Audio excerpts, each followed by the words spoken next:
तर आपल्यामध्ये ते मायक्रोब्स हल्ली नाही आहेत. कोणाचंही जर मायक्रोबायोम बघितलं तर त्यातले इतके मायक्रोब्स मिसिंग असतात. हे इतकी महत्त्वाची कामं हे करत असतात मायक्रोब्स. आणि लोक काय करतात, हँड सॅनिटायझर्स वापरतात, अँटीबायोटिक्स, डिसइन्फेक्टंट स्प्रे दिवसभर सुरू असतं मायक्रोब मारणं. कारण कंडिशनिंग झालंय ना की मारले पाहिजे.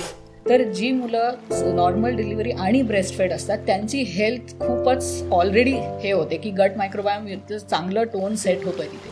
पण फॉर्म्युला फीडमध्ये सगळे म्हणजे अनवॉन्टेड प्रिझर्वेटिव्स किंवा सॅच्युरेटेड फॅट्स, कारण त्यांना ते आईचं दुधासारखं सेम कॉम्पोजिशनचं आणि विथ द मायक्रोब्स काय करू शकत नाही. ते जे अँटीबायोटिक्स आपण मुलांना लहानपणापासून देतोय त्याचा त्यांच्या लॉंग टर्म गट हेल्थवर काही परिणाम होतो का? 80 to whatever 90% of Indians have multi drug resistance. किंवा हल्ली अनहेल्दी खाणं पण इतकं नॉर्मलाइज झालंय ना की जर आपण ते नाही केलं तर असं वाटतं की आपण काहीतरी चुकीचं करतोय. तर सायंटिस्ट आता तर माहीत आहे की एस्ट्रोजन लेवल्स कमी झाले अचानक की कॉग्निटिव्ह डिक्लाइन होतं, मेंटल हेल्थ इश्यूज होतात आणि न्यूरो ट्रान्समिटर्स पण नाही आहे तुमच्याकडे नीट. तर मग अँझायटी, डिप्रेशन, असं बरेच सुसायडल थॉट्स येतात काही लोकांना. बाळाला हार्म करायचे पण थॉट्स येतात एक्स्ट्रीम काही झालं तर हे सगळं कुठून येतं आहे? कारण मायक्रोबायोम नॉर्मलाइज झालेलंच नाही आहे, आईला सपोर्ट नाही आहे. तर ते जी लहान मुलं ते ऑलरेडी खात आहेत त्यांच्यामध्ये मग म्हणून लवकर पिरियड्स, लवकर एडॉलसन्स, लवकर हे होतं. कारण त्यांचं पूर्णपणे गट कॉम्प्रोमाइज आहे, पूर्ण त्यांची हार्मोनल सिस्टम कॉम्प्रोमाइज आहे, न्यूरो ट्रान्समिटर्स कॉम्प्रोमाइज. तर त्यांनी काय होतं की जेव्हा सगळ्यांमध्ये ट्युमर सेल्स हे नॉर्मली असतात शरीरात, असे सर्क्युलेट करत असतात कारण DNA रेप्लिकेशनमध्ये चुका होतात आणि ट्युमर सेल्स बऱ्याच लोकांमध्ये नेहमीच असतात. पण इम्युन सिस्टम जर नीट ट्रेंड असेल तर ती त्यांना शोधून काढते आणि मारते. आता आपण कॅन्सर बद्दल बोललो, पण बरीच ऑटो इम्युन डिसीजेस असतात जसं सोरायसिस झालं, हे सगळे पण गट हेल्थशीच रिलेटेड आहे. नाही, आईवडिलांनी हे लक्षात ठेवावं की एक खूप स्ट्रॉंग मेसेज आहे जो सायंटिस्ट आता म्हणतायत की आपलं हे पहिलं जनरेशन असेल जे त्यांच्या मुलांपेक्षा जास्त जगेल. किती डेंजरस आहे हे ऐकवणार तरी आहे का कुठल्या आईवडिलांना? पण आपण त्या मुलांना त्या दिशेला नेलेलं आहे ऑलरेडी. आत्ताच जर कोणी जागे झाले नाही, ही आपली सामाजिक जबाबदारी आहे. तुमचे अनहेल्दी चॉईसेस बाकी सगळ्यांवर पण परिणाम करतायत. हे बदल करायची हिंमत लोकांनी ठेवली पाहिजे आता, नाहीतर हे खरं होईल.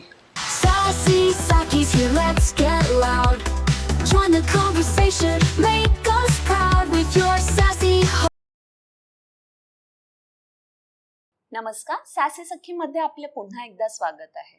आज आपण बोलणार आहोत आपल्या शरीराचा सेकंड ब्रेन म्हणजेच आपल्या गट हेल्थ बद्दल. जवळपास 90% आजारांची सुरुवात ही आपल्या पोटापासनं होते. म्हणजे साधा पोटदुखी किंवा त्वचेचे विकार ह्यापासनं ते कॅन्सर सारख्या क्रॉनिक आजारांपर्यंत. आणि म्हणूनच आज आम्ही घेऊन आलो आहे गट हेल्थ मास्टर क्लास. आणि या विषयावर ऑथेंटिक माहिती देण्यासाठी आपल्यासोबत आहेत आरणा जेनेक्स सोल्युशन्स प्रायव्हेट लिमिटेडच्या को-फाउंडर्स डॉक्टर रश्मी आणि सुजाता गोखलेताई. Doctor Rashmi holds PhD in molecular genetics and masters degree in microbiology. Welcome Sujata ताई आणि doctor Rashmi. Thank you for calling. तुमचं खूप खूप स्वागत आहे सॅसी सखीमध्ये. Thank you so much. Thank you so much. जसं मिनलने सुरुवातीलाच सांगितलं की आजचा टॉपिक आहे गट हेल्थ मास्टर क्लास. तर सगळ्यात बेसिक प्रश्नापासूनच सुरुवात करूया. गट हेल्थ म्हणजे नक्की काय? गट हेल्थवरती आधी जायच्या आधी मी थोडंसं तुम्हाला एक असं प्रश्न विचारते जे मे बी तुम्ही रिलेट करू शकाल तुमच्या नातेवाईकांमध्ये. किंवा आता माझे काही नातेवाईक US सेटल झाले. आता US सेटल झाले म्हणजे आधी त्यांचा जन्म इथेच झालेला, त्यांची वाढ पण इथेच झालेली आहे. ते मोठे इंजिनिअरिंग वगैरे करून मग तिथे गेले. पण आत्ता जेव्हा कधी येतात परत इथे तर त्यांना गोळ्या खायला लागतात. कशासाठी? नाही बाबा, पाणी सूट होत नाही, मला लूज मोशन्स होतात, मला डायरिया होते किंवा मी आजारी पडतो सारखं. प्रश्न असं सगळ्यांच्या मनात येतं, असं काय वेगळं झालं आहे की तू इथेच जन्मला, इथेच वाढला आहेस, पण तिथे गेल्यावरती अशी काय बदल झाली की ह्या सगळ्या गोष्टी तुम्हाला करायला लागतात? असंच आपण पण अनुभवलेलं आहे की हे कशामुळे होतं आहे. तर सगळे म्हणतात पाणी चेंज झालं. हो, पाणी चेंज झालं. त्या पाणीशी आम्हाला पूर्वीपासून संबंध होता की मग आता काय नवीन झालं? तर इथे हा गट हेल्थचा कन्सेप्ट येतो. पण यापुरतंच म्हणजे गट health is not only limited किंवा या एवढ्याच गोष्टींसाठी लिमिटेड नाही आहे. त्याची त्याचा इम्पॅक्ट खूप मोठा आहे आणि आज आम्ही त्याच टॉपिकवर बोलायला आलो आहे. तर गट हेल्थ म्हणजे आतडीच्या आतमध्ये असलेल्या छोट्या छोट्या मायक्रो ऑर्गॅनिझम्स. आता डॉक्टर रश्मी पूर्णपणे त्याच्यात डॉक्टरेट केल्यामुळे त्या सांगतील तुम्हाला एक्झॅक्टली गट हेल्थ म्हणजे काय. गट हेल्थ म्हणजे मला सांगायचं की आपलं गट म्हणजे आपलं जे लार्ज इंटेस्टाईन असते, मोठी आतडी, त्याला ॲक्च्युली गट म्हणतात. म्हणजे पूर्ण डायजेस्टिव्ह सिस्टम खूप महत्त्वाची आहे, पण जिथे लार्ज इंटेस्टाईनमध्ये काय होतं हे अतिशय महत्त्वाचं आहे. आणि ते आपल्या हातात असल्यापेक्षा जास्त त्यात ट्रिलियन्स ऑफ मायक्रोब्स म्हणजे सूक्ष्मजीव त्यात राहतात. त्याला आपलं इनव्हिजिबल ऑर्गन असं म्हणतात. तर आता तुम्हाला आश्चर्य वाटेल ऐकून की मायक्रोब्स म्हणजे जर्म्स आपल्या शरीरात राहतात. तर 1.5 ते 2 किलो एवढ्या वजनाचे जर्म्स आपल्या गटमध्ये राहतात आणि ते आपल्या शरीरात सगळीकडे असतात. तर ते आपलं मायक्रोबायोम म्हणतात त्याला. आणि सगळ्यात जास्त जे असतात ते प्रमाण आपल्या गटमध्ये असतं. तर तुम्हाला वाटेल की ते काय करतायत तिथे, तर ते अतिशय महत्त्वाचं काम. आता इनव्हिजिबल ऑर्गन म्हटल्यावर ते ऑर्गनसारखंच काम करतायत. तर आपलं हार्ट काय करतं, रक्त पंप करतं. आपलं लंग्स काय करतात, ऑक्सिजन आणि कार्बन डायऑक्साईडचा बॅलन्स मेंटेन करतात. मायक्रोबायोम काय करतं तुम्ही जर विचारलं तर ते इतकी कामं करतात आपल्यासाठी. तुम्हाला माहिती आहे फायबर खूप महत्त्वाचं आहे. फायबर आपण डायजेस्टच करू शकत नाही. आपल्याला फायबर पचवण्याकरता मायक्रोब्स लागतात, बॅक्टेरिया लागतात. तर ते बॅक्टेरिया तिथे बसून ते आपल्यासाठी डायजेस्ट करतात. आणि त्यात अजून बरंच काय काय असतं, जसं विटॅमिन्स बनवणं. खूप लोकांना विटॅमिन डेफिशियन्सीज का होतात, B12 आणि बरेच बी विटॅमिन्स खूप कॉमन आहे. तर त्या डेफिशियन्सीज का होतात, कारण ते मायक्रोब्स नाही आहेत त्यांच्याकडे जे विटॅमिन्स बनवतील. मिनरल डेफिशियन्सीज पण का होतात, मिनरल ॲब्झॉर्प्शनसाठी iron deficiency, calcium deficiency, magnesium, हे सगळे मिनरल्स ते जे सूक्ष्मजीव असतात ते मदत करतात आपल्याला ॲब्झॉर्ब करायला. तर आपल्यामध्ये ते मायक्रोब्स हल्ली नाही आहेत. कोणाचंही जर मायक्रोबायोम बघितलं तर त्यातले इतके मायक्रोब्स मिसिंग असतात. आता वेगवेगळ्या प्रकारचे लागतात आपल्याला, जसे वेगवेगळे प्रोफेशन्स असतात. प्रत्येक मायक्रोब एक विशिष्ट गोष्ट करतो. तर आपल्याकडे जर ते नसतीलच ते सूक्ष्मजीव, तर कुठून या प्रोसेसेस होणार आहे, फायबर कसं डायजेस्ट होईल, विटॅमिन्स कसे बनतील, मिनरल्स कसे हे होतील. आणि इम्युन सिस्टम ट्रेनिंग, आजारी पडतात लोक खूप. ते लहानपणापासून इम्युन सिस्टमला ट्रेन पण हेच करत असतात. गट जवळ असतं इम्युन सिस्टम आपलं म्हणून. तर हे इतकी महत्त्वाची कामं हे करत असतात मायक्रोब्स. आणि लोक काय करतात, हँड सॅनिटायझर्स वापरतात, अँटीबायोटिक्स, डिसइन्फेक्टंट स्प्रे दिवसभर सुरू असतं मायक्रोब्स मारणं. कारण कंडिशनिंग झालं आहे ना की मारले पाहिजे.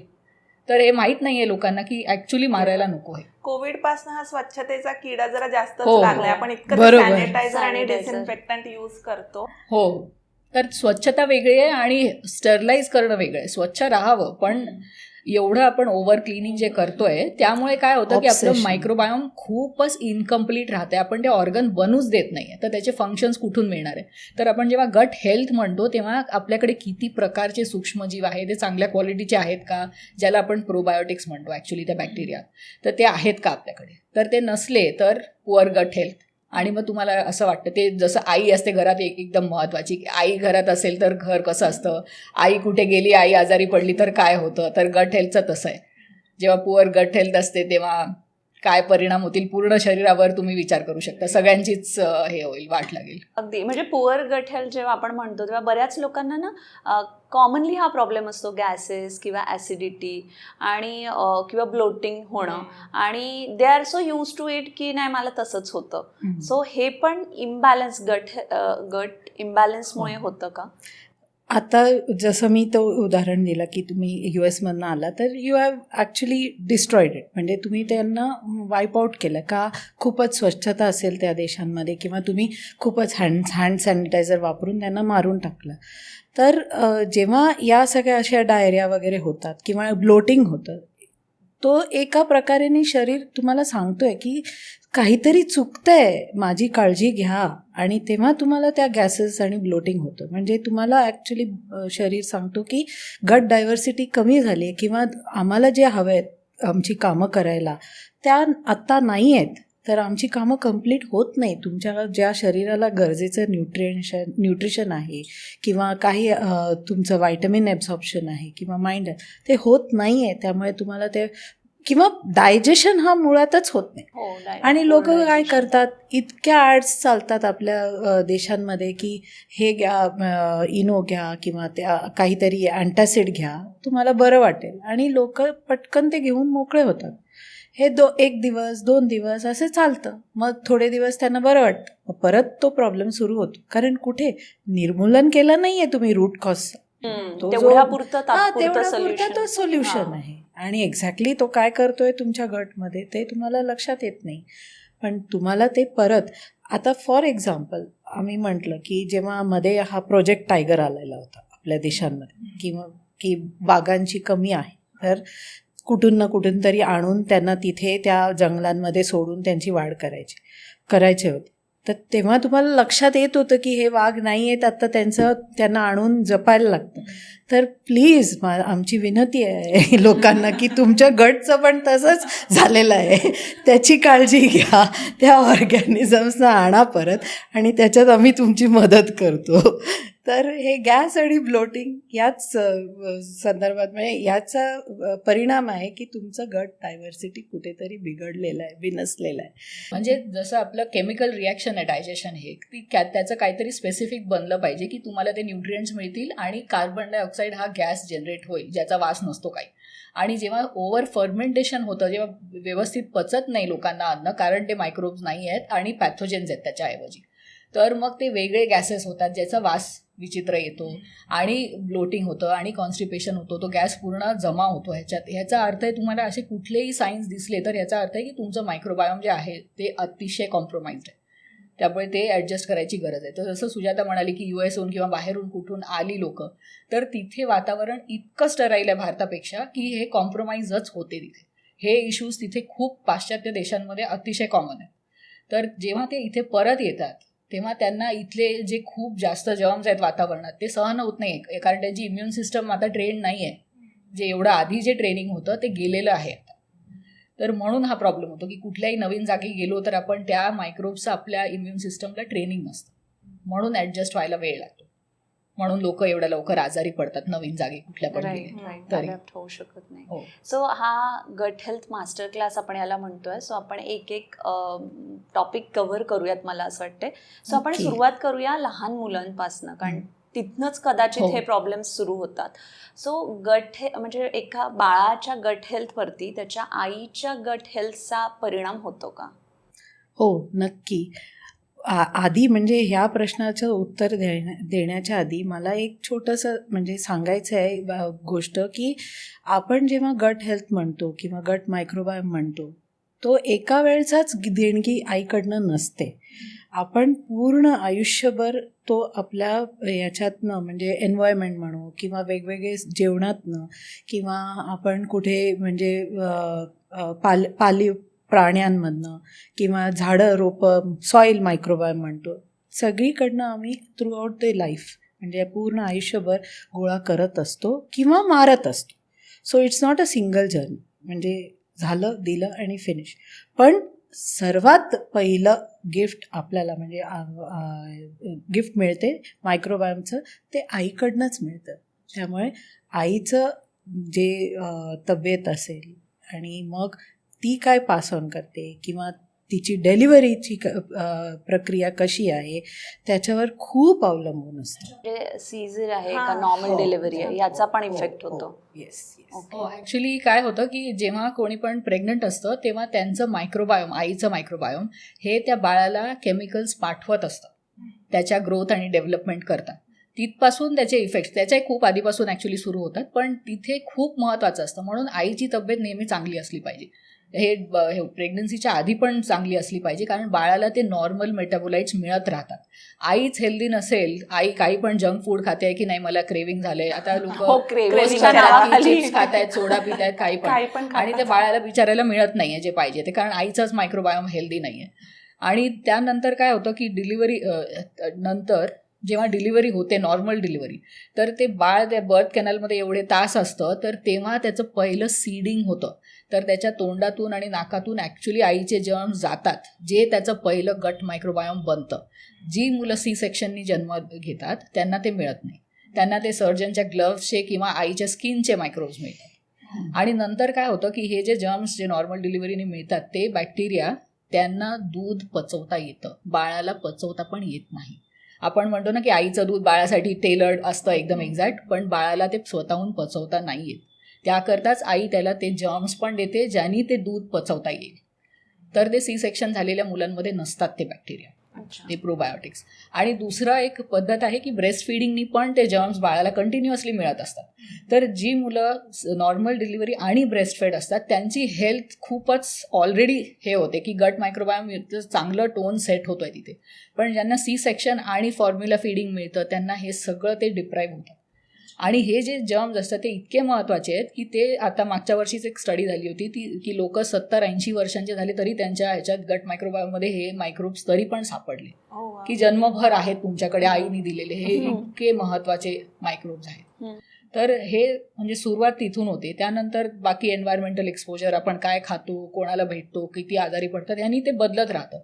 त्यांनी मायक्रोबायोम अजून स्ट्रॉंग होत राहतं. तर तिथून बाळाला मिळतं सगळ्यात पहिलं. बरेच जे छोटे बाळ असतात त्यांना कोलिक पेन फार कॉमन आहे. सो हा सीझरनी ज्यांचा जन्म झालाय त्यांना जास्ती होतो असं त्यांना जास्त व्हायची शक्यता आहे कारण त्यांना ते मायक्रोब्सच नसतात तर ते आईचं दूध पण पचवू नाही शकत. मग आईला वाटतं की हे कसं होऊ शकतं की मी हे करते ब्रेस्ट फिडिंग आणि हे नाही. आणि दुसरी गोष्ट काय होते त्यात की आईमध्ये स्वतःमध्येच हेल्दी मायक्रोब्स नसतील तर ती कसे ट्रान्सफर करणार आहे ते. तर ते पण आईची तब्येत अतिशय क्रुशियल आहे ह्याच्याकरता की पुढचं जनरेशन तिच्या हातात आहे. तर ते पण नसलं तर मग असे इश्यूज होऊ शकतात की लहान बाळांनाच एक्झिमा झाला आहे, लहान बाळांना म्हणजे जन्मताच एक्झिमा आहे की आणि दूध पचवता येत नाही. तर असे हे जे इश्यूज होतात हे सगळे की इम्युनिटीच कमी आहे कारण आईचा मायक्रोबायोम कॉम्प्रोमाइज आहे. तान्ह्या बाळाचं मोस्टली आईकडनं जे मिळतं ते पुढे त्याला त्याच्या ब्रेन डेव्हलपमेंट, त्याच्या बाकीच्या म्हणजे आत्ता पचवण्याचं आणि त्यामुळे इम्युनिटी वाढवण्याची सगळी क्षमता आईकडनंच मिळालेलं आहे मायक्रोब्सनी. कारण पहिल्या 3 महिना तो म्हणजे बेबी त्यांना काय कुठूनही बाहेरचं जेवण दिलं जात नाही ना अनलेस फॉर्म्युला फिडिंग. तर ते एक वेगळी कहाणी आहे जिथे आता सध्या आई बाबा कामावर जातात, नोकरी आहे, त्यांची नाईलाज आहे, करायला लागतं. पण मग घरी असलेले कोणीतरी जे बाळाला बघतं ते फॉर्म्युला फीड देतात की नाही बाबा चालेल. पण फॉर्म्युला फीडमध्ये सगळे म्हणजे अनवॉन्टेड प्रिझर्वेटिव्स किंवा सॅच्युरेटेड फॅट्स, कारण त्यांना ते आईचं दुधासारखं सेम कॉम्पोजिशनचं आणि विथ द मायक्रोब्स काय करू शकत नाही ते. आणि अगदी लहानपणापासून ते अशा सॅच्युरेटेड फॅट आणि याला एक्सपोज होतात ते. आणि मुख्य मायक्रोब्सची ग्रोथच नाही होत ना तसं त्यांना जे हवं आहे ते. हल्ली आपण हे पण पाहतो की लहान मुलांना अगदी थोडं पण काही झालं, लेट्स से डायरिया झाला, काही झालं की अँटीबायोटिक्स पण खूप म्हणजे प्रिस्क्राईब करून देतात डॉक्टर किंवा इव्हन सीझन चेंजमुळे जे इन्फेक्शन्स किंवा तर ते जे अँटीबायोटिक्स आपण मुलांना लहानपणापासून देतोय त्याचा त्यांच्या लॉंग टर्म गट हेल्थवर काही परिणाम होतो का? नक्कीच. अँटीबायोटिक्स जेनेरिक असतात, ते त्यांना माहीत नसतं की याच यांना म्हणजे पॅथोजन म्हणजे जे वाईट मायक्रोबायोम वाईट ऑर्गॅनिझम आहे जे त्यांना हे ताप देतोय किंवा काही देत आहे तर त्या ऑर्गॅनिझमला फक्त मारायचं. ते काय अँटीबायोटिकला कळत नाही. ते कार्पेट बॉम्बिंगसारखं पूर्ण सगळ्यांना मारून टाकतं. मग ते परत जिवंत होतील का? नाही होणार. कसं होणार? How will you get them back? तसं आहे, हा प्रश्न आहे. त्यामुळे अँटीबायोटिकनी खूपच हे होतं, परिणाम होतो मुलांमध्ये. कारण त्याच वयात त्यांना ॲक्च्युली त्या गट डेव्हलप करायची म्हणजे ती वेळ असते त्यांची. नवीन ऑर्गॅनिझम्स आणि इम्युनिटी डेव्हलपमेंट आणि गुड हेल्थ. त्यामुळे जे आपल्या पूर्वकाळी आजी वगैरे सांगायचे की बाळाला हे द्या ते द्या, पचायला सोपं आहे, त्याच्यात सगळ्या गोष्टी म्हणजे कन्सिडर्ड होतं. आणि आपण तेव्हा मुलांना ते छोटे मुलांना ते काढा द्यायचो, अरिष्टम द्यायचो, सगळ्या गोष्टी त्या सगळ्या गटवरच फोकस करत होते. हे बघा तू. अँटीबायोटिक्सचा खूप महत्त्वाचा प्रश्न आहे. पण त्याआधी आपण हे बघूया की जेव्हा लहान बाळांना, तान्ह्या बाळांना जे मायक्रोब्स मिळत आहेत, आता आम्ही सांगितलं ज्याला प्रोबायोटिक्स म्हणतात, ते खूप महत्त्वाचे आहे. तर ते अजून काय करतात की इम्युन सिस्टम जी असते ती गटमध्ये असते 70% आणि तिथेच त्याचं ट्रेनिंग होत असते. तर लहान बाळांमध्ये 6 महिन्यांसाठी आईच्या अँटीबॉडीज ऑलरेडी असतात त्यांना संरक्षण करायला. तेव्हा ती इम्युन सिस्टम पण तानीच असते, तेव्हा त्याचं ट्रेनिंग तेव्हा सुरू होतं. तर जर चांगले बॅक्टेरिया असतील गटमध्ये आईकडून मिळालेले तर त्याचं ट्रेनिंग चांगलं होतं आणि मग प्रतिकारशक्ती वाढत जाते बाळाची, मग त्याला एवढे इन्फेक्शन्स होतच नाही. पण ज्यांना ते मिळत नाही त्यांचं ट्रेनिंग होत नाही आणि मग त्यांना इन्फेक्शन्स खूप लवकर होतात.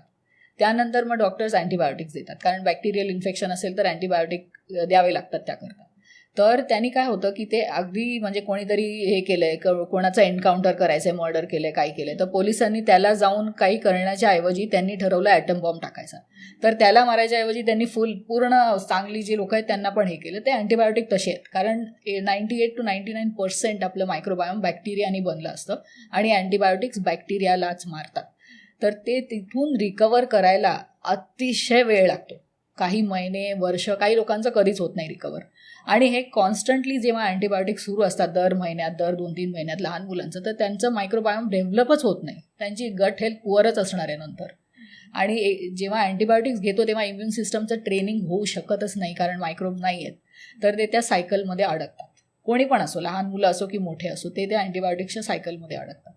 तर हे खूप महत्त्वाचं आहे जे होतं दरवेळेस. आणखी एक गोष्ट म्हणजे हे अँटीबायोटिक्स घेऊन सुद्धा ते मल्टी ड्रग रेझिस्टन्स पण वाढतं मुलांमध्ये.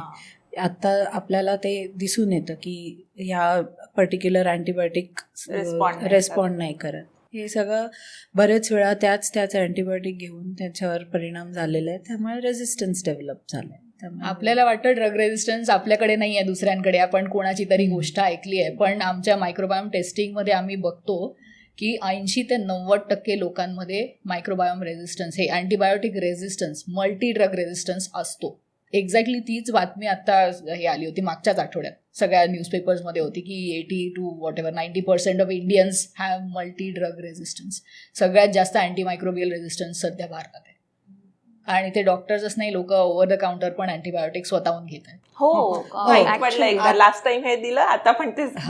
आत्ता ॲक्च्युली टाइम्स ऑफ इंडियामध्ये आलेलं एक केस स्टडी, एका माणसाने, तो ब्राझीलला गेला आणि तो तिथे आजारी पडला. आय नो, पण तिथे आजारी पडल्यावरती तो जेव्हा गेला केमिस्टकडे, त्यांनी काय केलं, त्यांनी इंडियन प्रिस्क्रिप्शन, म्हणजे डॉक्टरला व्हिडिओ कॉलिंग करून इकडच्या त्यांनी प्रिस्क्रिप्शन मागवलं. तर प्रिस्क्रिप्शन मिळालं त्याला. तो तिथे जाऊन जेनेरिक अँटीबायोटिक्स घ्यायला गेला, तर त्यांनी सांगितलं, this is a simple cold and cough, we do not give antibiotics, आम्ही इथे देत नाही यांच्यासाठी अँटीबायोटिक्स, आणि जर तुम्हाला हवं असेल तर तुम्हाला इकडच्या डॉक्टरकडे भेटायला जा, पण मी आणि फार्मासिस्ट पण इथे तुम्ही बघाल ना तर विरोधात्मक म्हणजे प्रक्रिया आहे. ते डॉक्टरकडे जात नाही, फार्मासिस्टकडे जातात, आणि तो म्हणतो तुम्हाला किती दिवस आहे ताप आणि खोकला? 3 दिवस, मग घ्या हे अँटीबायोटिक घ्या. आणि त्याचं म्हणजे काय म्हणतो ते, किती दिवस घ्यायचे, कसे घ्यायचे, काही म्हणत नाही. आणि लोक काय करतात, 1 दिवस घेतात, 1.5 दिवस घेतात, अरे मला बरं वाटलं, सोडून देतात. पण अँटीबायोटिक्स तसे घ्यायचं नसतं, त्याचा एक कोर्स असतो, 3 दिवस, 5 दिवस, 7 दिवस, काय असेल ते न कळता ते लोक घेतात, आणि प्रत्येक वेळेला तसंच होतं त्याचं. सो सिस्टमिक डिफरन्स आहे की आपण कसे हँडल करतो, तसं आहे. हो, आमच्याकडे पण एक 8 वर्षांची मुलगी आली होती, जिचा असंच काही पण सीझन बदलला की हे काहीतरी सर्दी, खोकला, ताप कंटिन्युअसली सुरूच असायचं, मग अँटीबायोटिक्स, दुसरी औषधं. तर म्हणून तिचं जेव्हा टेस्टिंग केलं आम्ही, मायक्रोबायोम टेस्टिंग म्हणतात त्याला, गट मायक्रोबायोम टेस्टिंग, त्यात कळतं की गटमध्ये कुठले मायक्रोब्स आहेत, कुठले मिसिंग आहेत, काय इम्बॅलन्स आहे. तर तिचं जेव्हा केलं, तिचे बरेच मिसिंग होते बाकी सगळ्यांसारखे. तर आम्हाला कळलं कुठले मिसिंग आहे. तर तिला ते जेव्हा प्रोबायोटिक्स दिले आणि त्याच्याप्रमाणे डाएट हे केलं, तर तिचे इन्फेक्शन्स खूप कमी झालेत. आता ते आधी जे एवढे फ्रिक्वेंट होते ते आता खूपच रेअरली असं काहीतरी होतं, ते पण सिव्हिअरिटी त्याची खूप कमी झाली आहे. तर अशी बरीच लोकं आहेत ज्याचे इवन ॲडल्ट्स, त्यांची इम्युनिटी वाढली आहे त्यांनी हे सगळं करून. अजून एक म्हणजे केस आहे की एक म्हणजे जन्मातः एका बाळाला एक्झेमा होता. अच्छा. तर त्या बाहेरच्या देशात म्हणजे पाश्चात्य देशात राहत होते. तर बरंच ट्रीटमेंट झालं, औषधं लावली गेली वगैरे सगळं, पण त्या बाळाला काही बरं वाटेना. तर एक्झेमा तसंच वाढत गेला आणि पेनफुल झालं तो फेज त्या बाळाला पण, ग्रोईंग अप, क्रँकी आणि सगळं. तर त्या डॉक्टरनी त्यांना काय सांगितलं असावा असं विचार कर. तर त्यांनी सांगितलं, तुम्ही या बाळाला घेऊन भारतात जा.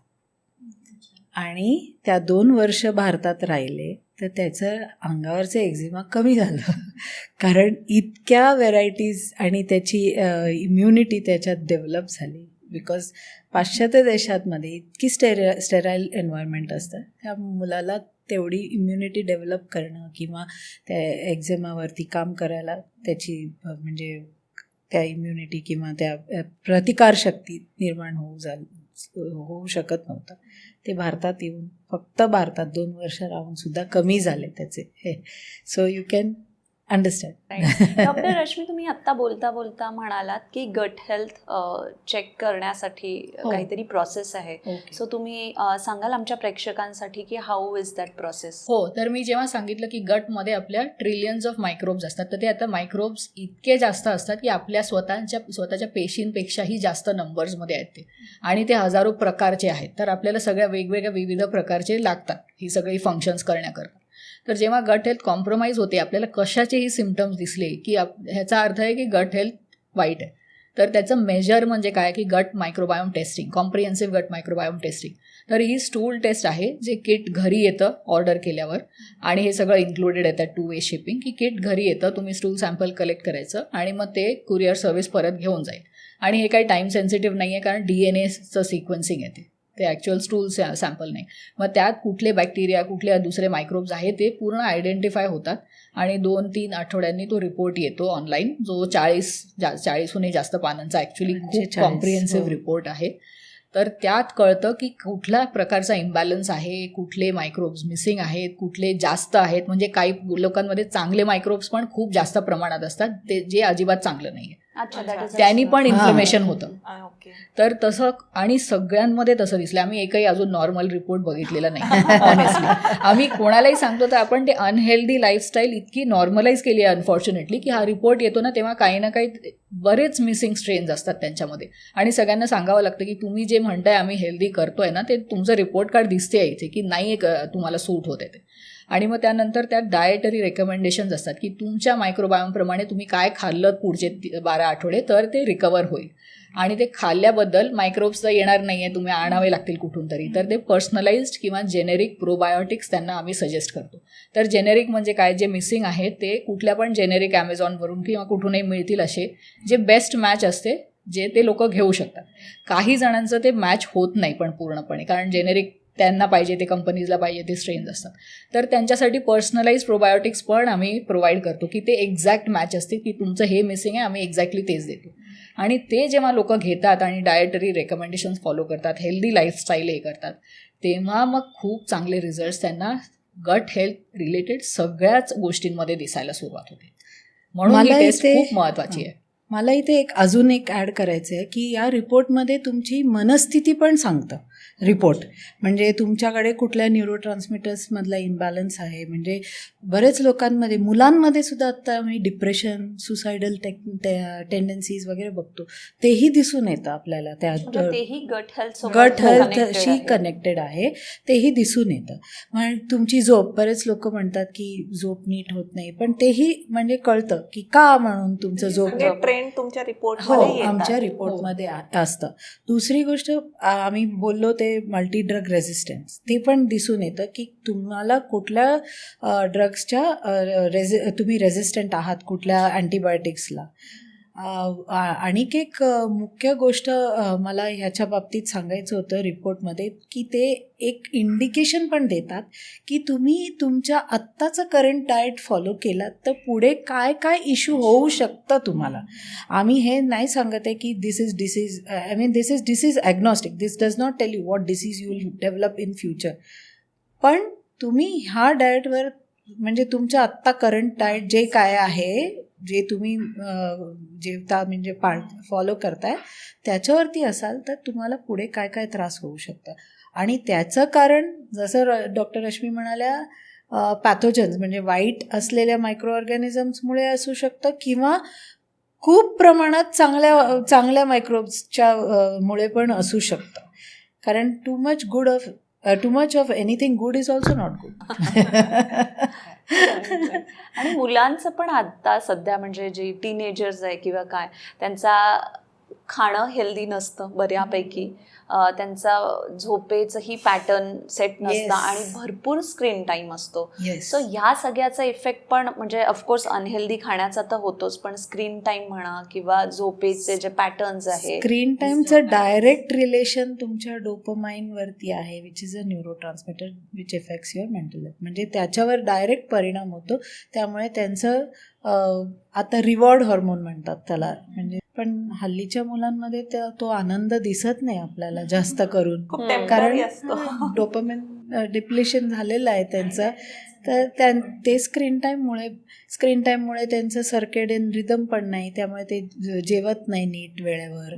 त्यामुळे ते आपण म्हणतो सेरोटोनिन जे हॅपीनेस हॉर्मोन आहे, जे सकाळी फक्त हॅपीनेस नाही आहे, तो सकाळी जेव्हा तुम्ही उठता तुमचं पासिंग ऑफ द स्टूल्स म्हणजे म्हणजे तुमचं डेली प्रक्रिया जे आहे त्याच्यापासून सुरू होणारा तो सेरोटोनिन, तो रात्री जाऊन मेलेटोनिन होतो, झोपेचा होतो हॉर्मोन.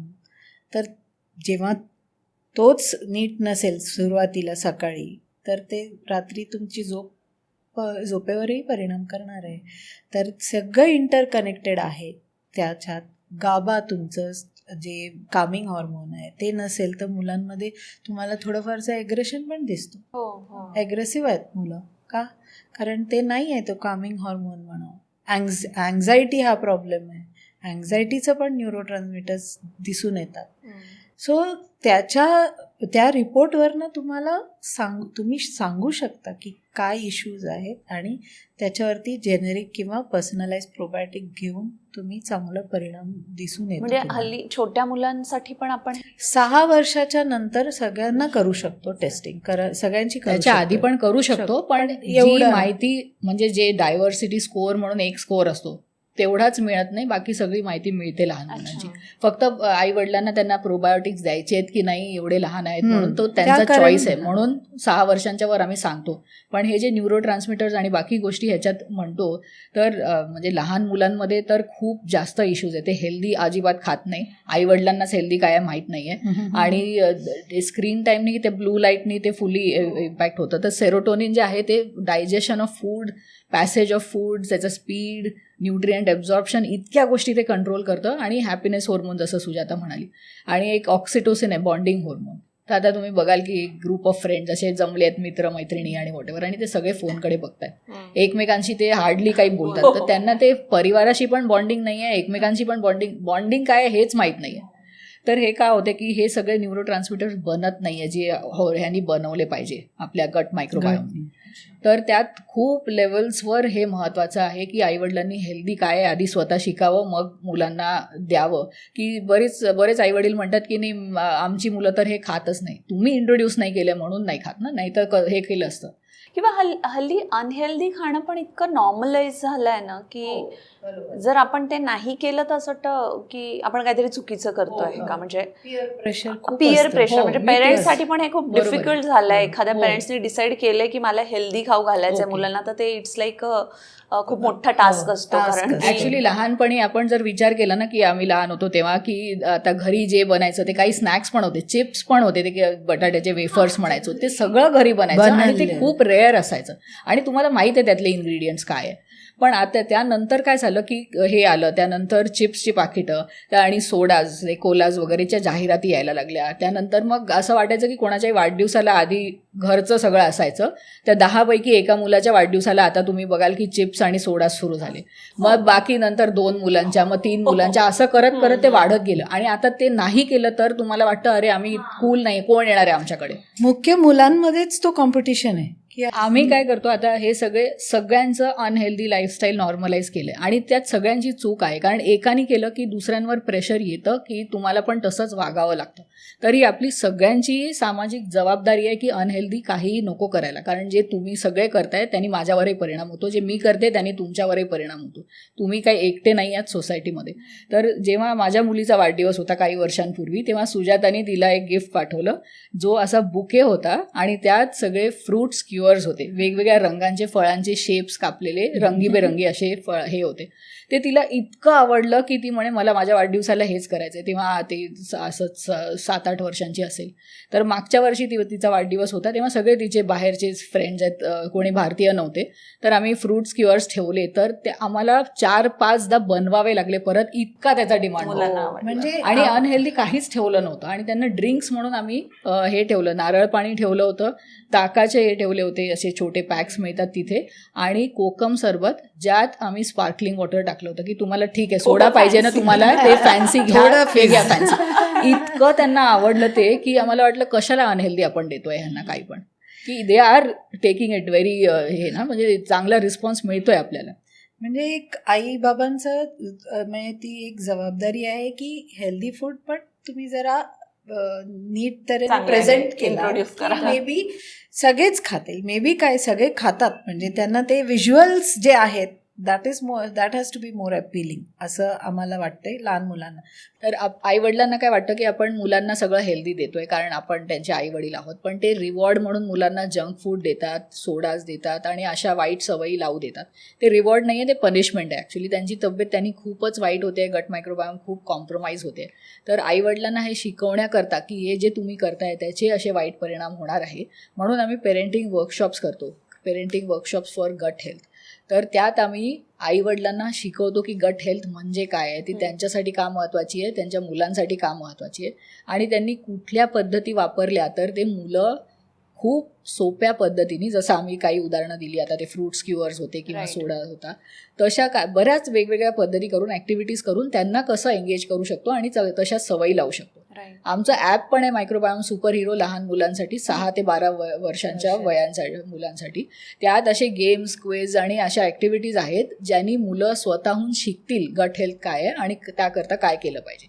ते आम्ही ऑब्व्हियसली स्वतःच्या मुलांवरही वापरून बघितले आणि ते खूपच इफेक्टिव्ह आहे. तर अशा आम्ही ॲक्टिव्हिटीज नेहमी करत असतो आईवडिलांबरोबर आणि लहान मुलांबरोबर. आणि तुम्ही शाळेमध्ये सुद्धा हो, घेता हे का? आम्ही शाळेमध्ये पण करतो अच्छा. आणि इंडिव्हिज्युअल ग्रुप्समध्ये पण करतो, जिथे पण असे मोठे पेरेंट्सचे ग्रुप्स असतात राईट. त्यामध्ये किंवा शाळेमध्ये, असं दोन्हीकडे करतो.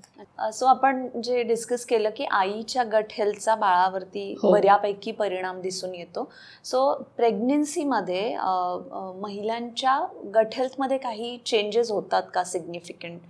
हा अतिशय महत्त्वाचा प्रश्न आहे आणि हे बऱ्याच लोकांना माहीत नसतं की आपण म्हणतो की आईची तब्येत खूप महत्त्वाची आहे. तर त्याची बरीच कारणं आहे की आईला त्यावरून ह्याच्यातून रिकवर पण व्हायचं असतं नंतर, कारण तिचे स्वतःचे न्यूट्रिएंट्स बरेच बाळाला जात असतात. तर आता आई किती खाऊ शकते, ती काय 2 जणांसाठी तर खाणार नाही आहे, खायची कॅपॅसिटी काइंड ऑफ तेवढीच असते, थोडंसं जास्त खाईल. तर ते बाळापर्यंत कसे जास्तीत जास्त न्यूट्रिएंट्स पोचवायचे म्हणून मायक्रोबायोम हळूहळू बदलतं. तर आता फर्स्ट आणि सेकंड ट्रायमेस्टरमध्ये काइंड ऑफ तसंच राहतं ते जसं आधी असतं, पण थर्ड ट्रायमेस्टरमध्ये जेव्हा सगळ्यात जास्त वाढ होते बाळाची, तेव्हा आईला एकदम जास्त न्यूट्रिएंट्स त्याला द्यावे लागतात बाळाला. तर ते कुठून आणणार आहे, तेवढंच खाऊ शकते आई किंवा त्याहूनही कमी ते खाता नाही येत. तर मायक्रोबायोम असं बदलतं की ते काइंड ऑफ डायबेटिकसारखं होतं. डायबेटिक लोकांमध्ये जसं मायक्रोबायोम असतं तसं होतं की तुम्ही जेवढं खाताय त्यातून जास्तीत जास्त कॅलरीज काढता येतील बाळाला द्यायला. प्रेग्नन्सीतलं डायबिटीस हे बऱ्यापैकी हो, ऐकलेलं तर त्यामुळेच जेस्टेशनल डायबिटीस होतं, कारण तिथे कंट्रोल होत नाही. कारण हे माहीत नाही आहे ना लोकांना की ते डायबिटीससारखं झालेलं आहे, तर म्हणून ते जेस्टेशनल डायबिटीसची टेस्ट करतात हल्ली. पण ते जेव्हा कंट्रोल होत नाही की ते डायबेटिक मायक्रोबायोम हे नॉर्मलाइज झालं पाहिजे डिलिव्हरीनंतर, तर ते जेव्हा नॉर्मलाइज होत नाही तेव्हा मग बायकांना जेस्टेशनल डायबिटीस होतं, मग ते नंतर त्यांना पूर्ण हे होतं. तर ती खूप क्रिटिकल वेळ आहे आईसाठी पण आणि बाळासाठी पण, की बाळाला व्यवस्थित पोषण मिळावं, कारण नुसतं कॅलरीज नाही, त्याला ॲक्च्युअली दुसऱ्या बऱ्याच गोष्टी लागतात, मेटाबोलाइट्स. आणि आईसाठी पण ते खूप महत्त्वाचं आहे, कारण मायक्रोबायोम टोटली बदललेलं असतं त्यावेळेला आणि त्यानंतर तिला त्यातून बाहेर यायचं असतं. तर स्वतःची तब्येत जपणं पण खूपच महत्त्वाचं असतं पोस्टपार्टम. आता पोस्टपार्टमवरच आलंय, तर लाईक पोस्टपार्टम डिप्रेशन आणि त्याच्या मूड स्विंग्स हे सगळे हो. पण गटशी रिलेटेडच आहे. हो, कारण काय होतं डिलिव्हरीनंतर जेव्हा मायक्रोबायोम अचानक आता बदलतं, कारण ती रिक्वायरमेंटच नाही आहे आईला, आता मिल्क प्रोडक्शनवर फोकस करायचा आहे की ते कॅलरीज दुसरीकडे डायव्हर्ट करायचे. तर आईला आता कॅलरीज तर पाहिजे, पण नॉर्मलाइज पण करायचं आहे स्वतःचं मायक्रोबायोम. आणि जे हॉर्मोनल क्रॅश होतो की इस्ट्रोजन, प्रोजेस्टेरॉन जे काय बर्थच्या वेळेस एकदम पीक झाला असतो, तो अचानक क्रॅश होतो. आणि स्वतःचे आईचे न्यूरोट्रान्समिटर्स पण व्यवस्थित बनत नसतात. तर त्या पूर्ण हॉर्मोनल आणि न्यूरोट्रान्समिटरच्या केऑसमध्ये मेंटल हेल्थ टोटली इम्पॅक्ट होते.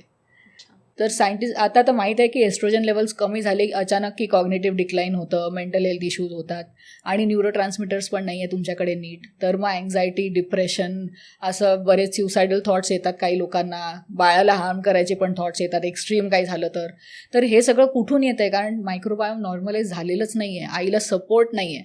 आधी जॉईंट फॅमिली असायची तर कोणी ना कोणी काळजी घ्यायचं, आईची काळजी घ्यायची आणि आईला ते पोषण पण मिळायचं स्वतःचं हे बरं करायला. पण आता सगळ्यांना प्रेशर असतं की नाही तुमच्याकडे, म्हणजे मला आठवते माझ्या फर्स्ट डिलिव्हरीनंतर 6 आठवड्यांनी मी परत गेले होते कामावर. 6 आठवड्यात कोण रिकवर करू शकतं आणि बाळ कसं हे करणार आहे ॲडजस्ट. तर हे प्रेशर बायकांवर खूपच जास्त असतं, ते मायक्रोबायोम रिकवर करत नाही. तर म्हणजे आणि इथेच ते ऑक्सिटॉसिनचं पण येतं, कारण आई आणि मुलाचं बॉन्डिंग व्हायला पाहिजे ना, म्हणजे त्यांनीच तो न्यूरो ट्रान्समिटर बनतं. तर तुम्ही लवकर कामावर गेलात तुम्ही किंवा तुम्हाला बाळावर सकट वर्क फ्रॉम होम केलात तुम्ही तरीसुद्धा, आणि वेळ मिळत नाही तुम्हाला बाळाला हे करायला, जपायला किंवा त्याच्याबरोबर वेळ घालवायला, तर तो डेव्हलप होणार नाही ना. So that is also a reason, म्हणजे त्याच्यामुळे पण तुमची मेंटल हेल्थ पण बिघडते ना त्याच्यामुळे. त्यामुळे जुन्या काळी आजी म्हणायची, अगं बाळाला जवळ घेऊन झोप. यू कॅन, म्हणजे आपण रिलेट करू शकतो की प्रत्येक गोष्टीत ज्या आजीच्या हे होत्या, इन्स्ट्रक्शन्स होत्या, त्याच्यात काही ना काहीतरी गट हेल्थशी आणि मायक्रोबायोमशी रिलेटेड होतं. नवीन आईच्या आहारात काय असायला पाहिजे? ऑफकोर्स प्रत्येकासाठी ते वेगळं असू शकतं थोड्याफार प्रमाणात, पण एक जेनरिक जर आपल्याला सांगता आलं तर फॉर हर गट हेल्थ, म्हणजे लवकर रिकवर व्हायला. किंवा तर आधीच्या काळात तर त्याचं पोषण जे असायचं ते आई किंवा सासू किंवा कोणी पण त्याची अतिशय काळजी घ्यायची. जसं डिंकाचे लाडू खाऊ घाला, त्यात मेथी आहे, त्यात हे आहे डिंक आहे, जे दोन्ही गट हेल्थसाठी अतिशय चांगले आहेत, उत्तम आहेत. कॅल्शियमचे काही ना काही सोर्सेस द्यायचे, की नाचणीचं काही बनवलं की आईला आता हाडांचं हे करायची गरज आहे, रिप्लेनिश, कारण बाळाला एवढं कॅल्शियम गेलेलं आहे, तर कॅल्शियम रिच फूड्स हे द्यायचे. आणि असे बरेच शतावरी द्यायचे लॅक्टेशनसाठी. तर शतावरीने एस्ट्रोजन पण बॅलन्स होतं, तर ते पण खूप महत्त्वाचे. पण आता कोण हे घेतं की शतावरी पण घेत नाही, कॅल्शियमवर फोकस नाही आहे, विटॅमिन्स आणि मिनरल्सवर नाही आहे. ते लाडू पण खायचे नाही आहे, आळीवाचे लाडू आधी खाऊ घालत होते की डिलिव्हरी झाली तर ड्रायफ्रूटचे लाडू खायचे नाही, कारण ऑलरेडी वजन वाढले, आणखी वाढेल. तो म्हणजे त्यांचं पण एक ट्रायमेस्टर टाईप डाएट असायचं. इनिशियली तुम्हाला ते काय पथ्य सांगायचे की अमुक गोष्टी खाऊ नका, पण त्याच्यानंतर मग भर होतं, तुम्ही बघितला तर रेनबो फूड्सवर असायचं. बरेच वेळा पालेभाजी द्यायची, कारण ॲनेमिक आणि आयर्न डेफिशियन्सी हल्ली एक खूप म्हणजे मोठा हे आहे, कारण आहे आपल्या म्हणजे प्रेग्नन्सीमध्ये आपल्याला दिसून येतो की तो प्रॉब्लेम आहे सगळ्या बायकांना. तर पण त्या आज्यांना विदाऊट टेस्टिंग माहिती होतं की जे आपल्याला गरजेचं आहे, तर ते आणि भाज्या भरपूर, मग त्याच्यात थोडंसं कधी कधी ते गोड पण द्यायचे तुम्हाला खायला, फॉर दॅट पर्टिक्युलर जे आयुर्वेदामध्ये म्हणतो की 5 टेस्ट असतात, तर ते सगळे असायचे त्याच्यात. मेथी जसं बिटर आहे, पण बाकीचे म्हणजे थोडं मीठ असलेले, थोडं खारट, थोडं गोड, थोडं कडू, आणि थोडं हे ॲस्ट्रिंजंट म्हणतो, जसं तोंडली किंवा भिंडी किंवा काय, त्या सगळ्या गोष्टींचं समावेश करूनच ते डाएट सांगायचं. मग तेव्हा इवन ड्रायफ्रूट्स वगैरे, कारण त्यांना माहिती होतं की बाळाच्या मेंटल डेव्हलपमेंट, ब्रेन डेव्हलपमेंटसाठी चांगले फॅट्सची गरज आहे. त्यामुळे त्या चांगले फॅट्स फ्रॉम नट्स ओनली, ते असे नुसते तळून घालायचे नाही, जे आत्ता आपण म्हणतो डोळे लागले मला, भेलपुरी खाऊया, मला हे वडापाव खाऊया, तसं त्यांचे नाही आहे, ते मायक्रोवेव्हचे डोळे आहेत. हो, पण ते चुकीचे आहेत. चुकीचे मायक्रोवेव्ह वाढतायत, ते काय करणार. आणि तूप पण बरंच आधी हे द्यायचे हेल्दी फॅट्समध्ये तुपाचं. आणि अजून एक इंटरेस्टिंग गोष्ट म्हणजे तुम्ही जेव्हा ही एवढी व्हरायटी आईला देता ना खायला, तेव्हा ते त्याची जी चव असते ती दुधात पण ट्रान्सफर होते. समजा आईने लसूण खाल्ला तर ते लसणाची चव बाळाला लागते, तर ते बाळाचे जे टेस्ट बर्ड्स असतात ना ते फूड्स ॲक्सेप्ट करायला लागतात. हे तुम्हाला वेस्टर्न कल्चरमध्ये कुठेच दिसणार नाही, म्हणून तिथे एवढे फूड इंटॉलरन्सेस आणि बरेच काय काय प्रकार होतात. पण हे जे आवडीनिवडी ज्या आहेत त्या तिकडून सुरू होतात की त्या आईच्या दुधातून त्याच्या चवी यायला लागतात ऑलरेडी बाळाला, त्यामुळे ही जी व्हरायटी आहे ती तिथे खूप महत्त्वाची असते. रिप्रोडक्टिव्ह हेल्थबद्दल आता बोलतोय तर ह्या सगळ्या प्रवासाचा सुरुवात मुलींच्या म्हणजे पिरियड्सपासून आहे. म्हणजे प्री आणि मग पोस्ट म्हणजे मेनोपॉज नाही, मेनार्क म्हणतो आपण त्याला, तेव्हा आणि पिरियड्स जेव्हा होतात तेव्हा पण ही मुलं काय खातात ह्याच्यावरती हे परिणाम करतो त्यांच्या आणि रिप्रोडक्टिव्ह लवकर हो, मी तेच सांगणार होते की लवकर का होतात, कारण आता मुलं इतकी आजारी पडत आहेत, त्यांना इतकेदा अँटीबायोटिक्स घ्यावे लागत आहेत, त्यांचं गट मायक्रोबायोम कॉम्प्रोमाइजच असतं. आणि त्यांनी काय होतं की एस्ट्रोजेन आणि बाकीचे जे असे हॉर्मोन्स जे बनतात ह्याचे, जे फिमेल आणि मेल हॉर्मोन्स पण, ते एकतर लवकर बनायला लागतात, जास्त बनायला लागतात, किंवा काहीतरी त्याचा बॅलन्स टोटली बिघडतो, कारण ते पण मायक्रोबायोमवर फुल्ली अवलंबून आहे. तर ते जेव्हा लवकर बनायला लागतात तेव्हा मग लवकर पिरियड्स येतात, की तुम्ही आता बघताय 13च्या ऐवजी 9, 10, 11 खूपच लवकर. तर त्यांची तेवढी फिजिकल कॅपॅसिटी पण नाही आहे, त्यांच्याकडे तेवढं हे पण नाही आहे की ते रक्त बनत नाही आहे तेवढं एफिशियंटली, त्यांचं कॅल्शियम लेवल्स तेवढे नाही आहेत, आणि फिजिकली त्या लहान आहेत, मेंटली पण त्या तेवढ्या मॅच्युअर मेंटल नाही. एक्सेप्टन्स पण नाही आहे त्यांना, कारण त्या स्टेटमध्ये नाही आहेत मेंटली आणि फिजिकली अलाइंड नाही आहेत म्हणजे go through that period phase. दुसरं म्हणजे इवन बाहेरचं जे खाणं आहे, मीट प्रोडक्ट्स असो किंवा काही, दॅट इज ऑल्सो म्हणजे त्याच्यातही हॉर्मोन आहेत, कारण त्यांना पण इंजेक्शन हॉर्मोन्सचे दिले जातात. त्यामुळे तुमच्या मुलांमध्ये तो हॉर्मोनल इम्बॅलन्स दिसून येतं. जरी म्हणजे म्हणून हल्ली ते बरं आलं की ग्रास फेड काऊज आणि त्याच्यासाठी बघतात, किंवा ऑर्गॅनिकली ग्रोन एग्ज म्हणजे अंडी जी ऑर्गॅनिक आहेत त्यांच्यावरती लोक फोकस करतात, कारण they are all injected with hormones. अजून एक कारण आहे की हॉर्मोन्सच नाही, त्यात अँटीबायोटिक्स पण हे करतात, त्यांना खूप अँटीबायोटिक्स देतात प्राण्यांना, कारण त्यांना वजन वाढवायचं असतं त्या प्राण्यांचं. त्यांचं वजन कसं वाढतं, त्या प्राण्यांचं मायक्रोबायोम डिस्ट्रॉय करून. तर त्यांना अँटीबायोटिक्स देतात, त्यांचं मायक्रोबायोम कॉम्प्रोमाइज होतं आणि त्या प्राण्यांचं वजन वाढतं. तर जेव्हा लोक ते प्राणी खात आहेत तेव्हा त्या प्राण्यांचं इन्फ्लमेशन यांना मिळतं, त्यांचे हॉर्मोन्स यांना मिळतात, एक्सेस हॉर्मोन्स, त्यांचे अँटीबायोटिक्स पण यांना मिळतात. त्यामुळे हे जे मल्टी ड्रग रेझिस्टन्स येतो आहे तो फक्त अँटीबायोटिक्स घेतो म्हणून नाही येते, ते मीट आणि डेअरी प्रॉडक्ट्स खात आहेत त्यामुळे पण येतो. तर ते जी लहान मुलं ते ऑलरेडी खात आहेत त्यांच्यामध्ये मग म्हणून लवकर पिरियड्स, लवकर एडॉलसन्स, लवकर हे होतं, कारण त्यांचं पूर्णपणे गट कॉम्प्रोमाइज आहे, पूर्ण त्यांची हॉर्मोनल सिस्टम कॉम्प्रोमाइज आहे, न्यूरो ट्रान्समिटर्स कॉम्प्रोमाइज आहे. म्हणून पिकॉड ह्या सगळ्या आता खूपच कॉमन व्हायला लागले. आणि त्या पिकॉडचं पुढचं स्टेप म्हणजे रिसर्चनी असं दाखवलं की ज्यांना पिकॉड आहे ते पुढे जाऊन डायबिटीस, इन्सुलिन रेझिस्टन्स झालेलं असतं, त्यामुळे दे विल डेव्हलप डायबिटीस. त्यामुळे आत्ता आमचा देश डायबिटीस कॅपिटल आहे.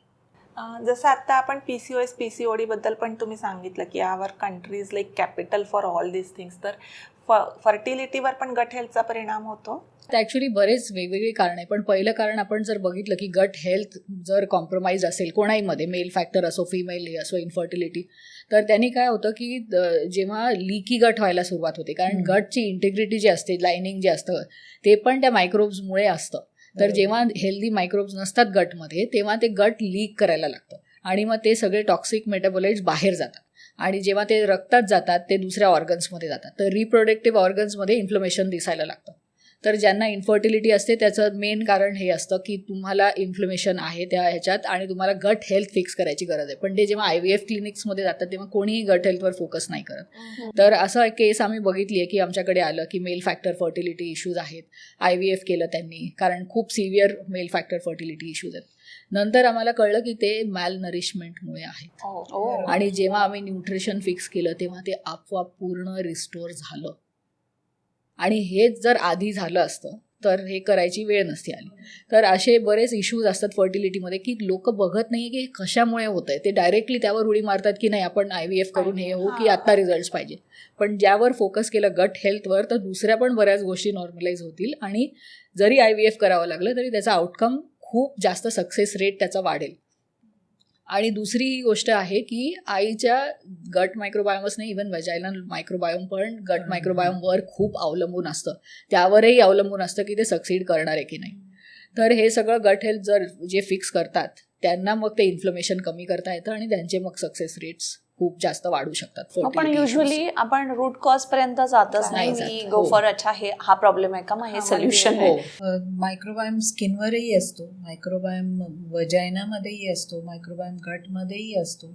बरंच म्हणजे अंगातल्या बऱ्याच ऑर्गन्स आणि शरीरांमध्ये असतं, पण मॅक्झिमम मायक्रो ऑर्गॅनिझम्स किंवा मायक्रोबायोम गटमध्ये असतं आणि त्याचा इम्पॅक्ट सर्वात जास्त आहे. पण आत्ता जसं डॉक्टर रश्मीने सांगितलं की वजायनल मायक्रोबायोम पण आहे, कारणीभूत आहे ते, आणि त्याच्यामुळे पण सो या दोघांचंही जेव्हा तुम्ही स्टडी करून करता तेव्हा तुम्हाला फर्टिलिटी इश्यूज हे करू शकता, फिक्स करू शकता. तुम्ही दोघांच्याही मायक्रोबायोममधले तुम्ही जेव्हा बॅलन्स आणता तुम्हाला फर्टिलिटी ट्रीटमेंटची गरज लागणार नाही.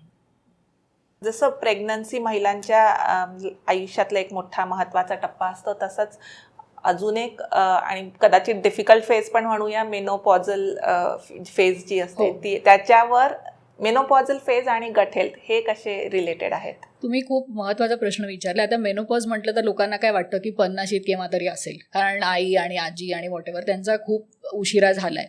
पण हल्ली काय होतं की गट हेल्थ इतक्या आधीपासून वाईट परिस्थितीत आहे, त्यामुळे हॉर्मोनल इम्बॅलन्स तर कधीच सुरू झालं आहे. पेरीमेनोपॉज जे मेनोपॉजच्या आधी येते त्याचे सिम्पटम्स 40-30शीतच दिसायला लागतात बायकांमध्ये, आणि त्यांच्या हे लक्षात येत नाही की आपण कुठल्या दिशेला चाललो आहे, की हे लवकरच येते. त्यांना पण कळत नाही, घरच्यांना पण कळत नाही, त्यामुळे तो सपोर्ट किंवा त्याचं काही करायचं आहे हे कळत नाही. तर ज्यांना कळतं थँकफुली, किंवा त्यांना असं वाटतं काहीतरी ॲबनॉर्मल चाललं आहे, ते येतात आमच्याकडे आणि मग म्हणतात की आम्हाला ना असं होते. मग आम्हाला त्यांना सांगावं लागतं की हो तुम्ही पेरीमेनोपॉजमध्ये आहात, जरा हॉर्मोनल स्टेटस बघा. मग त्यांनी जेव्हा हॉर्मोन पॅनल चेक करतात तर ऑलरेडी असतात त्या पेरीमेनोपॉजमध्ये. तर त्यानंतर मग गट मायक्रोबायोम टेस्टिंग करून जेव्हा आपल्याला कळतं की प्रोबायोटिक्स कुठले मिसिंग आहेत, तर डिपेंडिंग ऑन त्यांची हेल्थ स्टेटस काय आहे, काही बायकांना आम्ही असं सांगितलं की तुम्ही हे प्रोबायोटिक्स घ्या, डाएट असं बदला, आणि एस्ट्रोजन लेवल्स कमी होत आहेत ते, कारण रिप्रोडक्टिव्ह ऑर्गन्स आता बनवत नाही आहेत, कमी कमी होत जाणार आहे. तर ते एस्ट्रोजन आता कुठून तरी आणावं लागेल. तर एस्ट्रोजेनिक फूड्स इंट्रोड्यूस करायची तेव्हा खूप गरज असते की तुम्हाला अचानक हे पण होतं, ब्रेन फॉग पण व्हायला लागतो की काहीच आठवत नाही आहे. तर ते त्यामुळेच होतं आहे आणि लक्षात येत नाही हे की कशामुळे होतं आहे. तर मी विसरत चालली आहे, माझं असंच होते तसंच होते. पण तुमचं एस्ट्रोजन फिक्स करा, आपोआप तुम्हाला लक्षात यायला लागेल काही. तर ते बायकांना सपोर्ट घरच्यांचा लागेल, कारण तिला बहुतेक स्वतःहून करता येणार नाही. घरच्यांनी हे ऐकलं पाहिजे की त्यांना लक्ष द्यायचं आहे की असं काही होतंय का तुमच्या घरात. पण अजून एक त्याच्यात मी ॲड करीन की आपल्या जुन्या पद्धती बऱ्याच काय काय त्याला हँडल करणार. मी म्हणत नाही की आपल्या आजी किंवा आईंना त्रास झालेला नाही आहे, पण एक केस असंही होतं की तो माझा स्वतःचा केस आहे की मी माझ्या पहिल्या बाळाच्या डिलिव्हरीनंतर शतावरी घेत होते. आता शतावरी ते म्हणजे अशी पानं पण मिळतात किंवा ते ॲस्पॅरेगस म्हणतो त्याला, ते रूटही मिळतो, ते काही ना काहीतरी फॉर्ममध्ये घेत होते. आणि परत मी कुठलाही सिस्टम एन्डॉर्स करत नाही, कारण ते मला चाललं म्हणून तुम्हाला चालेल अशात नाही आहे. पण ते घेतल्यामुळे म्हणू किंवा काही मी फॉर्च्युनेट होते की मला कधी मेनोपॉजचा त्रास झाला नाही. परत हे आत्ता आपण जे इवन मेनोपॉज वगैरे पिरियड्स आणि मेन्स्ट्रुएशन आणि मुलींचे बोलत होतो, तेव्हा पण एकेकाळी आजी वगैरे अश्वकारिष्ट, कुमारी असं सगळे देत होते त्या काळात. त्याच्यानंतर बंद करायचे ते, कारण का दे वर काइंड ऑफ रिइन्फोर्सिंग तुमचं गट हेल्थ आणि तुमचं रिप्रोडक्टिव्ह हेल्थ. सो आपल्या एन्शंट म्हणजे जुन्या पद्धतींमध्ये सगळ्यांचे उल्लेख आहेत, त्यांना प्राधान्य द्या, त्यांच्यामुळे तुमचं गट हेल्थ सुधारेल.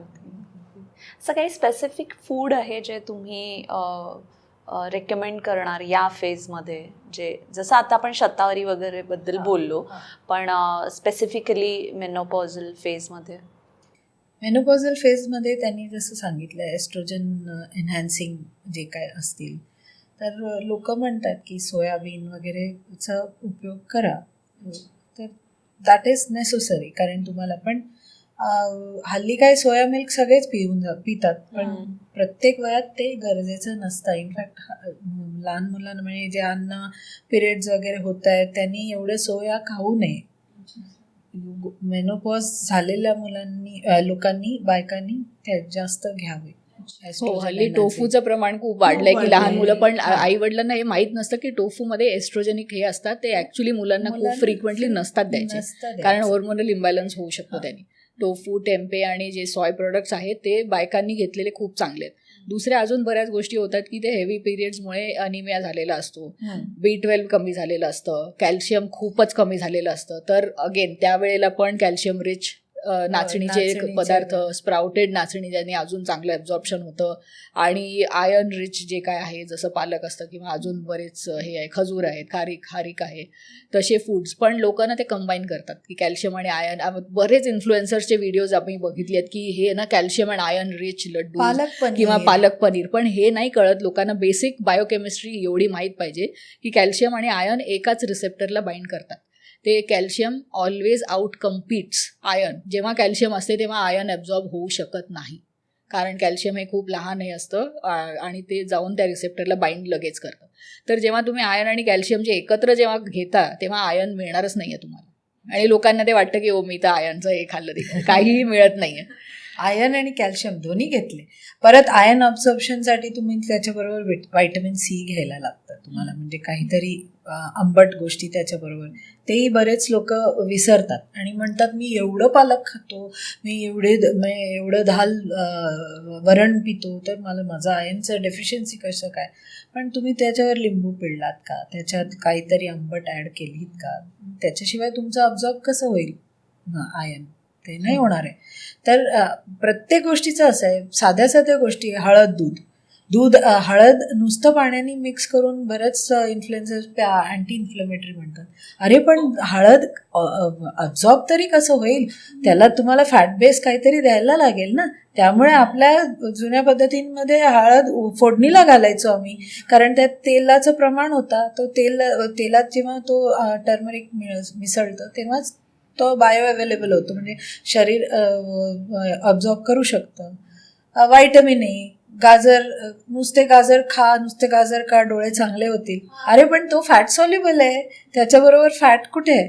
त्यामुळे त्याच्यात काहीतरी फॅटचं प्रमाण असायला पाहिजे. गाजर हलवा खा त्याच्यापेक्षा, असं म्हणजे त्याप्रमाणे पण विचार करायला लागतो की गाजराचा हलवा म्हणजे लोक इतकं अनहेल्दी सांगतात. गाजराचा हलवा ते साखर टाकून टाकतात, पण आम्ही बनवतो ना, गाजर गोड असतात, दूध पण गोड असतं, तेव्हा आपण जे कंबाईन करतो तर आम्हाला ऍक्च्युली साखर टाकायची गरज नाही पडत, इतकं ते ऑलरेडी गोड असतं. त्यात तुम्हाला जर काही थोडंफार मध किंवा काही एकदम मिनिमल टाकायचं असेल तर ते ठीक आहे. तुम्ही फुल त्याच्यात खूप जास्त साखर टाकली तर ते अनहेल्दी होणार आहे. पण जोपर्यंत आपण आता गाजर पण कसे खातात, कोशिंबिरीच्या फॉर्ममध्ये खातो, ज्यात फोडणी टाकतो एकदम बारीक किसून, किंवा आपण गाजर हलवा बनवतो किंवा गाजर शिजवून खातात. असे कच्चे गाजर आणि सॅलड आपल्या ह्याच्यात कधीच हे नव्हतं. तर ते व्हिटॅमिन ए जे आहे ते मिळतच नाही. तर हे जे आहे ते खूप म्हणजे वियर्ड लोकांना वाटतं की म्हणजे तेच की गाजर खाऊने व्हिटॅमिन ए नाही मिळालं तर ते प्रॉपर फॉर्म मध्ये नाही खाल्लंय म्हणून. तर तसं मेनोपॉजच्या ह्याच्यातही तसं होतं की लोक कॅल्शियम म्हणजे त्यांना असं वाटतं मिळते, पण ते कॅल्शियमसाठी काय लागतं, मॅग्नेशियम आणि व्हिटॅमिन डी. व्हिटॅमिन डी कमी असेल तर कॅल्शियम मिळणारच नाही, तुम्ही काही खा. तर ते व्हिटॅमिन डी लेवल्स त्याचे चेक करावे लागतात, मॅग्नेशियम त्याच्याकरता असावं लागतं. तर आपला संक्रांतीचा सण इतका अमेझिंग आहे की तुम्ही तिळगुळाचे लाडू खाताय ज्यात कॅल्शियम आणि मॅग्नेशियम एकत्र आहे, गुळातून मॅग्नेशियम, तिळातून कॅल्शियम, आणि तुम्ही उन्हात पतंग उडवताय. व्हिटॅमिन डी अमेझिंग आहे. आणि त्यातले सगळे जे आहेत, सगळे जे त्यात हे आहेत, जे काय आपण करतो संक्रांतीला, ते असं वाटतं की आम्ही म्हणजे मायक्रोबायोम हे करायला, इम्प्रूव्ह करायला जे काही सांगतो ना लोकांना, ते सगळं तेव्हा करतात. भोगीची भाजी, सगळ्या भाज्या तुम्हाला तेव्हा मिळतात. ते एवढी डायव्हर्स भाजी आपण खातो आणि त्याच्यात पण तिळकोट सगळंच घालून करतो. म्हणजे त्यात रेनबो डाएट येते, मल्टी कलर्ड, त्यात तुम्ही सीझनल फ्रुट्स एक्सचेंज करताय, त्यात सोशलायझेशन येते. आम्ही जे काय सांगू, आणि भाकरी, मिलेटची भाकरी की नाचणी, ज्वारी, कशाची पण भाकरी, तर ते इतकं अमेझिंग आहे मायक्रोबायोमसाठी की आम्हाला असं वाटलं की अँसेस्टर्सनी, आपल्या पूर्वजांनी हे कसं डिझाईन केलं. पण त्यांनी ऑब्व्हियसली हेल्थ इफेक्ट्स बघूनच डिझाईन केले ना, की आपल्याला काहीतरी तब्येतीवर चांगले परिणाम होत आहेत, म्हणून ती आतापर्यंत आहे ट्रेडिशन, नाही तर सोडून दिली असती. तर हल्ली कॅन्सरचं पण प्रमाण भरपूर वाढलं आहे आपल्या देशात. गट हेल्थशी कसं ते कनेक्टेड आहे? हो, मी तर म्हणेन की सगळे आजार गट हेल्थशीच कनेक्टेड आहे. सगळे. आणि आपलं मेंटल हेल्थ, प्रोडक्टिव्हिटी, तुम्ही काहीही बघा, सगळं आम्ही हे दाखवू शकतो, रिसर्चनी दाखवलंय. कॅन्सरमध्ये काय होतं की आपली इम्युन सिस्टमचं ट्रेनिंग मी सांगितलं किती महत्त्वाचं आहे, आणि ते ट्रेनिंग हे मायक्रोब्स करत असतात. तर मोस्ट सगळ्या लोकांमध्ये ते नाहीच आहे ट्रेन करणारे. तर त्यांनी काय होतं की जेव्हा सगळ्यांमध्ये ट्युमर सेल्स हे नॉर्मली असतात, शरीरात असे सर्क्युलेट करत असतात, कारण DNA रेप्लिकेशनमध्ये चुका होतात आणि ट्युमर सेल्स बऱ्याच लोकांमध्ये नेहमीच असतात. पण इम्युन सिस्टम जर नीट ट्रेंड असेल तर ती त्यांना शोधून काढते आणि मारते. जसं तुमचं सैन्य आहे, त्यांना माहीत आहे टेररिस्टना कसं पकडायचं आहे, आणि मग ते ट्रेनिंगच नाही झालं तर कुठे दिसणार आहे त्यांना टेररिस्ट कोण आहे काय हे त्यांना कळणारही नाही आणि मारता पण येणार नाही. तर तसंच आपल्या शरीरात होत असतं. तर हे जे ट्रेनिंग होत नाही आहे सध्या, त्यामुळे काय होतं की कॅन्सर, ते ट्युमर सेल्स जे आहेत ते डिटेक्ट होत नाही, मग ते वाढत जातात, मग त्याचे ट्युमर्स होतात, मग त्याचं कॅन्सर होतं. आणि मग एकदम कॅन्सर झाल्यावर जे सिम्पटम्स दिसतात तेव्हा कळतं की ऑलरेडी उशीर झालाय. म्हणून हे प्रमाण इतकं वाढलंय. आणि एन्व्हायरमेंटल टॉक्सिन्स पण आहेत, ऑफकोर्स, पेस्टिसाइड्स आणि फर्टिलायझर्स आणि रायपनिंग एजंट्स आणि खूप गोष्टी आहेत, जंक फूड. तर ह्या सगळ्या मिळून जे इम्युन सिस्टमची जी वाट लागते त्यांनी कॅन्सरचं प्रमाण एवढं वाढलंय. त्याला कसं कंट्रोल करू शकतो की तुम्ही इम्युन सिस्टम ट्रेनिंग परत सुरू करा, गट हेल्थ फिक्स करून आपोआप कॅन्सर डिटेक्ट व्हायला सुरुवात होईल. तुमचं शरीरच त्याला मारायला हे करेल. तर तिथे सगळं कॅन्सरचं रूट कॉज म्हणून आहे, म्हणून एवढे केसेस वाढत चालले. जे आत्ता तुम्ही जेवताय किंवा खाताय किंवा गट हेल्थची काळजी घेताय ते 3 जनरेशनवर परिणाम होतो त्याचा. म्हणजे तुमचं आत्ताचं gut health is based on what your ancestors ate 3 generations ago. म्हणजे तेवढं त्यांनी तुम्हाला पास ऑन केलेलं आहे आणि पुढे तुम्ही पास ऑन करणार आहात 3. तर त्याचं जर तुम्ही बॅलन्स आत्ता तुम्ही काळजी घेतली नाही आणि त्याला नीट बॅलन्समध्ये आणलं नाही तर तुमच्या पुढच्या पिढ्यांना तुम्ही काय धरोहर देणार आहात हेही विचार करा. इज कॅन्सर ए धरोहर टू बी पास्ड ऑन? हो, कारण लोकांना असं वाटतं की नाही कॅन्सर तर जेनेटिक आहे, पण 9 ते 10% फक्त जेनेटिक आहे, आणि ते पण ॲक्टिवेट करावे लागतात. जे सगळ्यात स्ट्रॉंग जे म्युटेशन्स आहेत, BRCA1चं जसं आहे ब्रेस्ट कॅन्सरचं, ते ज्या लोकांना असतं म्युटेशन त्याला पण ते काहीतरी 89%च लोकांना होतं, 100% त्याचं पण नाही आहे. इतके स्ट्रॉंग म्युटेशन्स असले तरी पण हे जे बाकीचे 90% आहे ते सगळे प्रिव्हेंटेबल कॉजेसपासून आहेत. तर आपण जेव्हा मुलांना हे जंक फूड आणि अशा वाईट सवयी आणि हे सगळं करतो तेव्हा लोक हे इतकं लाईटली घेतात की त्यांना असं कल्पना पण नाही आहे की त्यांनी फ्युचर जनरेशन ऑलरेडी वाट लावलेली आहे. आता आपण कॅन्सरबद्दल बोललो, पण बरीच ऑटो इम्युन डिसीजेस असतात, जसं सोरायसिस झालं, हे सगळे पण गट हेल्थशीच रिलेटेड आहेत. खूपच त्याचा स्ट्रॉंग संबंध आहे. तर आपण ऑटो इम्युन डिसीजेस का होतात ते बघू आधी, की गट हेल्थमध्ये अगेन इम्युन सिस्टम ट्रेनिंग किती महत्त्वाचं आहे. तर जेव्हा ते चुकीचं होत नाही चुकीचं ट्रेनिंग होतं की लोकांना इन्फेक्शन झाले लहानपणी, जे अशा पॅथोजेन्सचे आहे जे बॅक्टेरिया आपल्या शरीराच्या सेल्सशी बरेच सिमिलर आहेत, ते तसेच दिसतात काइंड ऑफ. तर त्यांना अटॅक करता मग इम्युन सिस्टमला वाटतं की स्वतःच्या शरीराला अटॅक करायचं, असं हे होतं. वेगळं चुकीचं ट्रेनिंग होतं की जसं आता टेररिस्टला मारायच्या ऐवजी स्वतःच्याच लोकांना मारतील सैन्य, असं त्यांचं विचित्र ट्रेनिंग होतं. तर तेव्हा काय होतं की बॉडी स्वतःलाच अटॅक करायला लागते आणि मग ते कुठेही निघतं की जिथे ते अटॅक करते त्याचे ऑटो इम्युन डिसीजेस. जर ते थायरॉईड असेल तर थायरॉईड होतं, पॅनक्रियाजला अटॅक करत असेल तर डायबिटीस होतं, ते ब्रेनला अटॅक करत असेल तर कॉग्निटिव्ह हे होतात आजार. तर बरेच तसे आजार ह्याच्यामुळे, आर्थरायटिस पण त्यामुळेच होतं. तर इंटरेस्टिंगली आम्हाला दिसले की जेव्हा मायक्रोबायोम टेस्टिंग करतो ना आम्ही, तेव्हा आर्थरायटिस ज्या लोकांना असतं त्यांच्यामध्ये एक चांगला बॅक्टेरिया, आता हा खूप चांगला बॅक्टेरिया प्रेवोटेला कॉपरी, हा खूपच वाढलेला असतो. म्हणजे तो असा 20%, 30% पूर्ण मायक्रोबायोमचा असायच्या ऐवजी 70%, 80%, 85%, 90% असतो की तुमच्या पूर्ण मायक्रोबायोममध्ये हा एकटा बसलेला आहे बॅक्टेरिया. इतका जास्त असतो. म्हणजे कमी असला तरी प्रॉब्लेमॅटिक आहे, जास्ती प्रमाण असलं तरी त्या रेंज मध्येच असायला. तर तो रेंजच्या बाहेर जेव्हा जातो तेव्हा तो इन्फ्लमेशन मध्ये अजून भर टाकायला सुरुवात करतो. तर हे आम्हाला खूपदा दिसलंय ज्यांना आर्थरायटिस आहे किंवा आर्थरायटिसची आत्ताच लक्षणं सुरू झाली आहे स्पेशली, आणि बाकी ऑटो इम्युन कंडिशन्समध्ये पण, किंवा अशा पण लोकांना त्यांना माहीत नाही अजून की ऑटो इम्युन येणार आहे, कारण ते प्रेवोटेला खूप हाय आहे. सो हेही माहिती हे पण दिसतं त्या टेस्टमध्ये दिसून येतं रिपोर्टमध्ये. तेच मी तुम्हाला तेव्हा म्हटलं मागे की तुम्ही ह्याच डाएटवर असाल तर तुम्हाला पुढे काय व्हायची शक्यता आहे ते तुम्हाला दिसून येतं. त्यामुळे तुम्ही त्याप्रमाणे चेंजेस करू शकता. आणि चेंजेस टू डाएट त्याच्यामुळे ऑटो इम्युन डिसिजेसला पण फरक पडू हो शकतो. नुसतंच डाएट नाही, प्रोबायोटिक्स पण घ्यावे लागतात. कारण जेव्हा ते दुसरे चांगले बॅक्टेरिया येऊन ह्याला रिप्लेस करायला सुरुवात करतात, ह्याला कमी करायला सुरुवात करतात आणि ते जेव्हा जे प्रपोर्शन बदलतं तेव्हा मग इन्फ्लमेशन कमी व्हायला सुरुवात होते आणि लोकांना त्यात फरक दिसायला सुरुवात होतो की आता आर्थरायटिसचे सिम्पटम्स कमी झाले, थायरॉइडच्या गोळ्या कमी घ्याव्या लागल्या आहेत. तर तसे सिम्पटम्स तेव्हा दिसायला लागतात जेव्हा हे कमी होतं. आणि कितीही सिव्हिअरिटीला ते पोहोचलेलं असेल तरीही ते फरक हो, पडतो. वेळ लागतो, पण त्याला वेळ लागतो. कारण हे एवढ्या वर्षांचं जे काय जमा झालेलं साठवलेलं इन्फ्लमेशन आहे, तर असं नाहीये की तुम्ही 3 महिने हे कराल आणि ते बरं होईल. तर त्याला डेफिनेटली वेळ लागतो. आणि आमच्याकडे आल्यात ऑटोइम्युनच्या केसेस ज्यांना 3 महिन्यात नुसतंच टेस्टिंग नाही, ॲक्च्युली आमचं शतायुषी पेटंटेड वेलनेस प्रोग्राम पण आहे. शतायुषी प्रोग्राम बद्दल थोडं ब्रीफ कराल? पेटेंटेड प्रोग्राम आहे आमचा, ज्याच्यावरती आम्ही 4 महत्त्वपूर्ण गोष्टींवरती काम करतो.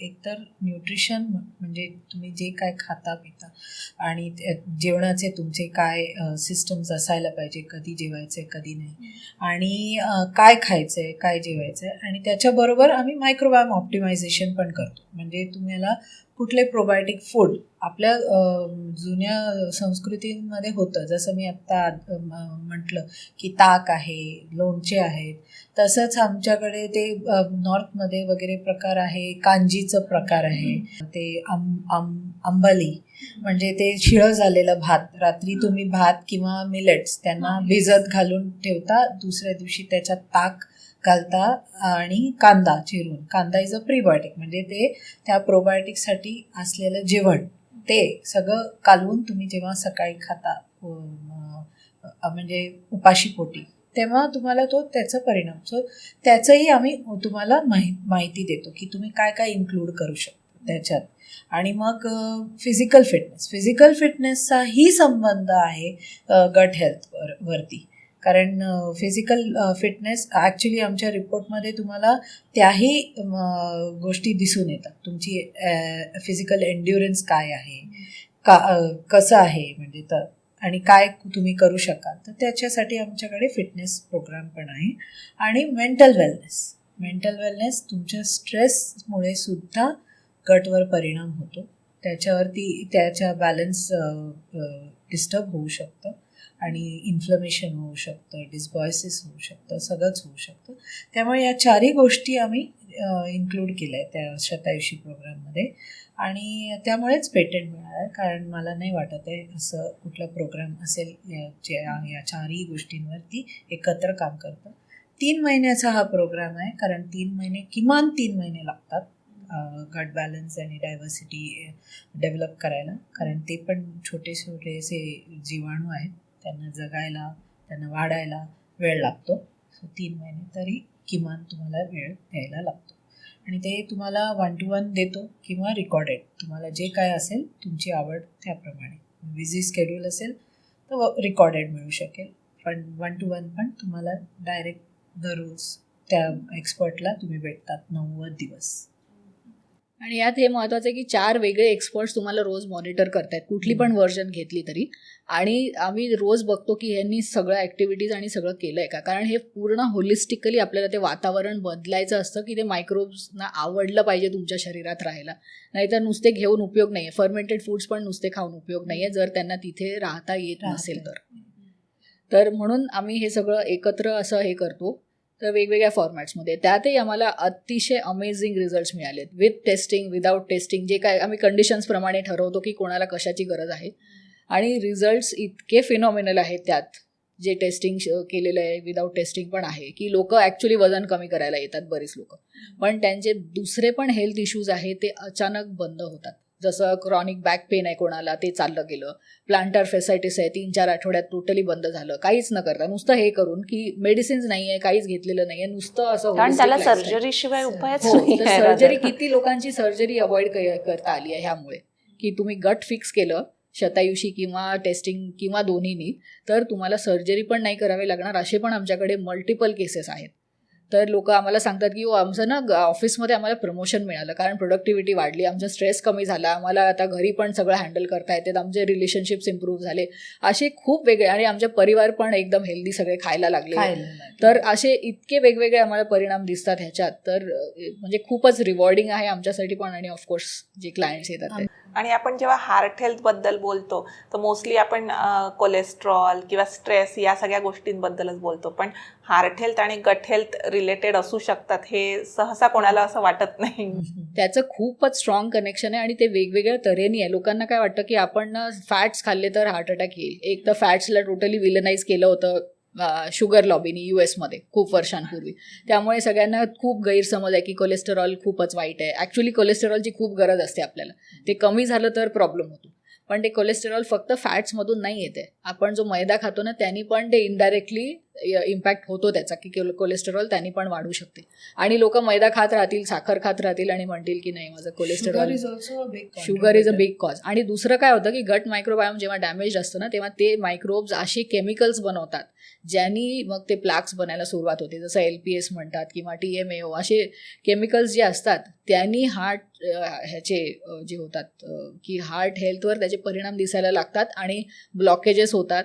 हे पण आम्हाला टेस्टमध्ये दिसतं की लोकांची risk factor for heart disease त्यात दिसून येतं की तुमचे मायक्रोब्स असे कमी आहेत किंवा इम्बॅलन्स्ड आहेत, त्यामुळे तुमची हार्ट डिसीजची रिस्क वाढली आहे. आणि लोकांना माहीत नसतं ते की त्यांची रिस्क वाढलेली आहे ऑलरेडी. म्हणजे अनलेस सिम्पटम्स यायला लागले की थकवा येतोय असं काहीतरी, तेव्हाच ते बघते. Actually, न थांबता हो. तुम्ही जर टेस्ट केला तर तुम्हाला तो रिस्क दिसेल की कार्डिओव्हास्क्युलर रिस्क, डिसीज रिस्क असं दिसतं. ॲथेरोस्क्लेरोसिस रिस्क हेही दिसून येतं. म्हणजे या सगळ्या गोष्टी तुम्हाला त्या टेस्टमुळे कळून येतं. अनफॉर्च्युनेटली एक नेगेटिव्ह केस स्टडी म्हणून, इट्स नॉट नेगेटिव्ह, पण आम्हाला टेस्टिंगमध्ये असं दिसलं की हार्ट डिसीजची रिस्क आहे आत्ताच एका सिनियर सिटीजनमध्ये, आणि त्यांनी काही करायच्या आधीच त्यांना ॲक्च्युली हार्ट अटॅक आला. शी डिड नॉट नो की असं काही झालेलं होतं, पण ते त्या टेस्टमध्ये ॲक्च्युली दिसत होतं. पण ते त्याच ह्याच्यात झालं, त्यामुळे त्यांनी काही केलं नव्हतं तोपर्यंत. पण हे पण आम्हाला दिसलं की यांना आहे रिस्क फॅक्टर, जे त्यांना माहीत नव्हतं. सो मग त्यांना तुम्ही एक वेगळ्या प्रकारचं डाएट हो, देऊन आता- आपण ते Yes. रिस्क कमी करू हो, शकतो किंवा बरोबर. नॉर्मलाइज करू शकतो गोष्टी. हो, कारण ह्या सगळ्या परत म्हणजे आता तुमचं जे म्हणतो फॅट किंवा हार्ट हेल्थसाठी लागणाऱ्या ज्या मेटाबॉलिझम ऑफ युअर फॅट किंवा ते प्लाक होऊ नये म्हणून त्याचे पण कामं सगळे गटमधल्या मायक्रोब्सच करतात ना. असं तुम्ही त्या इंट्रोड्यूस केल्या की लगेच तुमचं म्हणजे तो कार्डिओव्हास्क्युलर रिस्क किंवा प्लाक फॉर्मेशन कमी होतं, स्ट्रोक फॉर्मेशन सगळं कमी होतं ना, क्लॉट फॉर्मेशन. राईट. आणि इवन कोलेस्ट्रॉलची जी रेंज आहे ती प्रत्येक कंट्रीमध्ये वेगळी आहे हो, का? ती वेगळी आहे. आणि आय थिंक आपल्या इंडियन लोकांमध्ये ती हायर साईडलाच असते, हो. विच त्या कंट्रीजमध्ये ते कदाचित कन्सिडर बरोबर. केलं जातं की हे रिस्की आहे. हो, ॲक्च्युली कोलेस्टेरॉल ज्यांना स्टॅटिन्स किंवा अशी औषधं प्रमोट करायची आहे तिथे कोलेस्टेरॉलचे लेवल्स वेगळे असतात. पण जेनेटिकली पण आपण बघितलं की भारताच्या पॉप्युलेशनचं रेंज टोटली वेगळी आहे. इवन HbA1c असो, डायबिटीसची असो, कशाचीही असो, रेंज वेगळी आहे आपली. आपण वेस्टर्न रिसर्च घेऊन इथे लावू नाही शकत ते, पण अनफॉर्च्युनेटली तेवढा रिसर्च झाला नाही आहे भारताच्या ह्याच्यावर. तो एक प्रॉब्लेम आहे. आणि आमच्या ह्याच्यात आम्ही शतायुषीमध्ये आलेली लोकं पण आधी कोलेस्टेरॉल मेडिकेशन्स एवढी वर्ष घेत होते, 16-17 वर्ष सिनियर सिटीजन्स, त्यांचे पण ते औषधं बंद झाली आहे कारण त्यांचे कोलेस्टेरॉल लेवल्स नॉर्मल यायला लागले. तर तसे पण बरेच आमचे हे आहेत तसे केस स्टडीज. म्हणजे आत्ता पाश्चात्य देशांमध्ये लक्षात आलं आहे की कोलेस्ट्रॉल किती इम्पॉर्टंट आहे. जेव्हा त्यांना लक्षात आलं की cholesterol is also related to mind health, म्हणजे तुमचं अल्झायमर्स किंवा पार्किन्सन होण्याचं मागचं पण कारण तुमचं कोलेस्ट्रॉल लेवल्स मधला जो व्हेरिएशन आहे खूप लो किंवा काही असलं तरीसुद्धा तुम्हाला लवकर, कारण ब्रेनच्या फंक्शनिंगसाठी तुम्हाला त्या फॅट्स लागतात. Again question is which fat you are having more or less. पण आत्ता त्यांना लक्षात यायला लागलं की दॅट इज ऑल्सो इम्पॉर्टंट. असं नुसतं त्याला एलिमिनेट करून विलेनाइज करून त्यांना काढून टाकणं is not the right thing. म्हणजे ते बरोबर नाही आहे असं लक्षात येतं आहे. So in a way Parkinson किंवा अल्झायमर हे ही गट हेल्थची हो, असे रिलेटेड. बरेच मायक्रोब्स आहेत जे दाखवले आहेत की गटमध्ये हे मायक्रोब्स असल्याने किंवा नसल्याने पार्किन्सन्स आणि हे जे चांगले प्रोबायोटिक्स काही काही मिसिंग असतात अशा लोकांमध्ये ज्यांना पार्किन्सन्स किंवा अल्झायमर्स असतो. आणि असे जे डोपामिन ज्यांच्यामध्ये कमी असतं, एस्पेशली डोपामिन एक तर सोशल मीडिया वापरून कमी होतं ब्रेनमधलं, आणि गट मायक्रोबायोम जे असतं कॉम्प्रोमाइज त्यामुळे पण कमी होतं. तर ज्यांच्यामध्ये कमी असतं त्यांची पार्किन्सन्सची रिस्क वाढते. तर तसेच अल्झायमर्सबद्दलही दाखवलं आहे की त्याच्यात हे म्हणतात, त्याला डायबिटीसचा एक प्रकार पण म्हणतात, की तुमचे शुगर लेवल्स तेवढे हाय असतील आणि तुमचे मायक्रोब्स तेवढे कॉम्प्रोमाइज्ड असतील तर अल्झायमर्सची रिस्क त्यांनी खूप वाढते. तर त्यावरही बऱ्याच स्टडीज आहेत की ते सप्लिमेंट्स देऊन लोकांना अल्झायमर्सचे सिम्पटम्स कसे रिव्हर्स करता येतील. मी नाही म्हणत आपल्याकडे टोटल आहे माहिती त्याची, पण बराच रिसर्च त्या डायरेक्शनमध्ये सुरू आहे प्रोबायोटिक्सवर. अच्छा, म्हणजे प्रोबायोटिक्सनी त्याचे सिम्पटम्स कमी करता येतात. एक इंटरेस्टिंग रिसर्च आत्ताच नुकतंच आलं आहे की लोक रिसर्चर्स सांगत आहेत की आपली पुढची पिढी म्हणजे जे आत्ता एवढं सोशल मीडिया आणि स्क्रीन टाईम वापरत आहे, by 50 they are 50 or earlier त्यांना आयदर डिमेन्शिया अल्झायमर्स होण्याची शक्यता, पूर्ण दाट शक्यता आहे.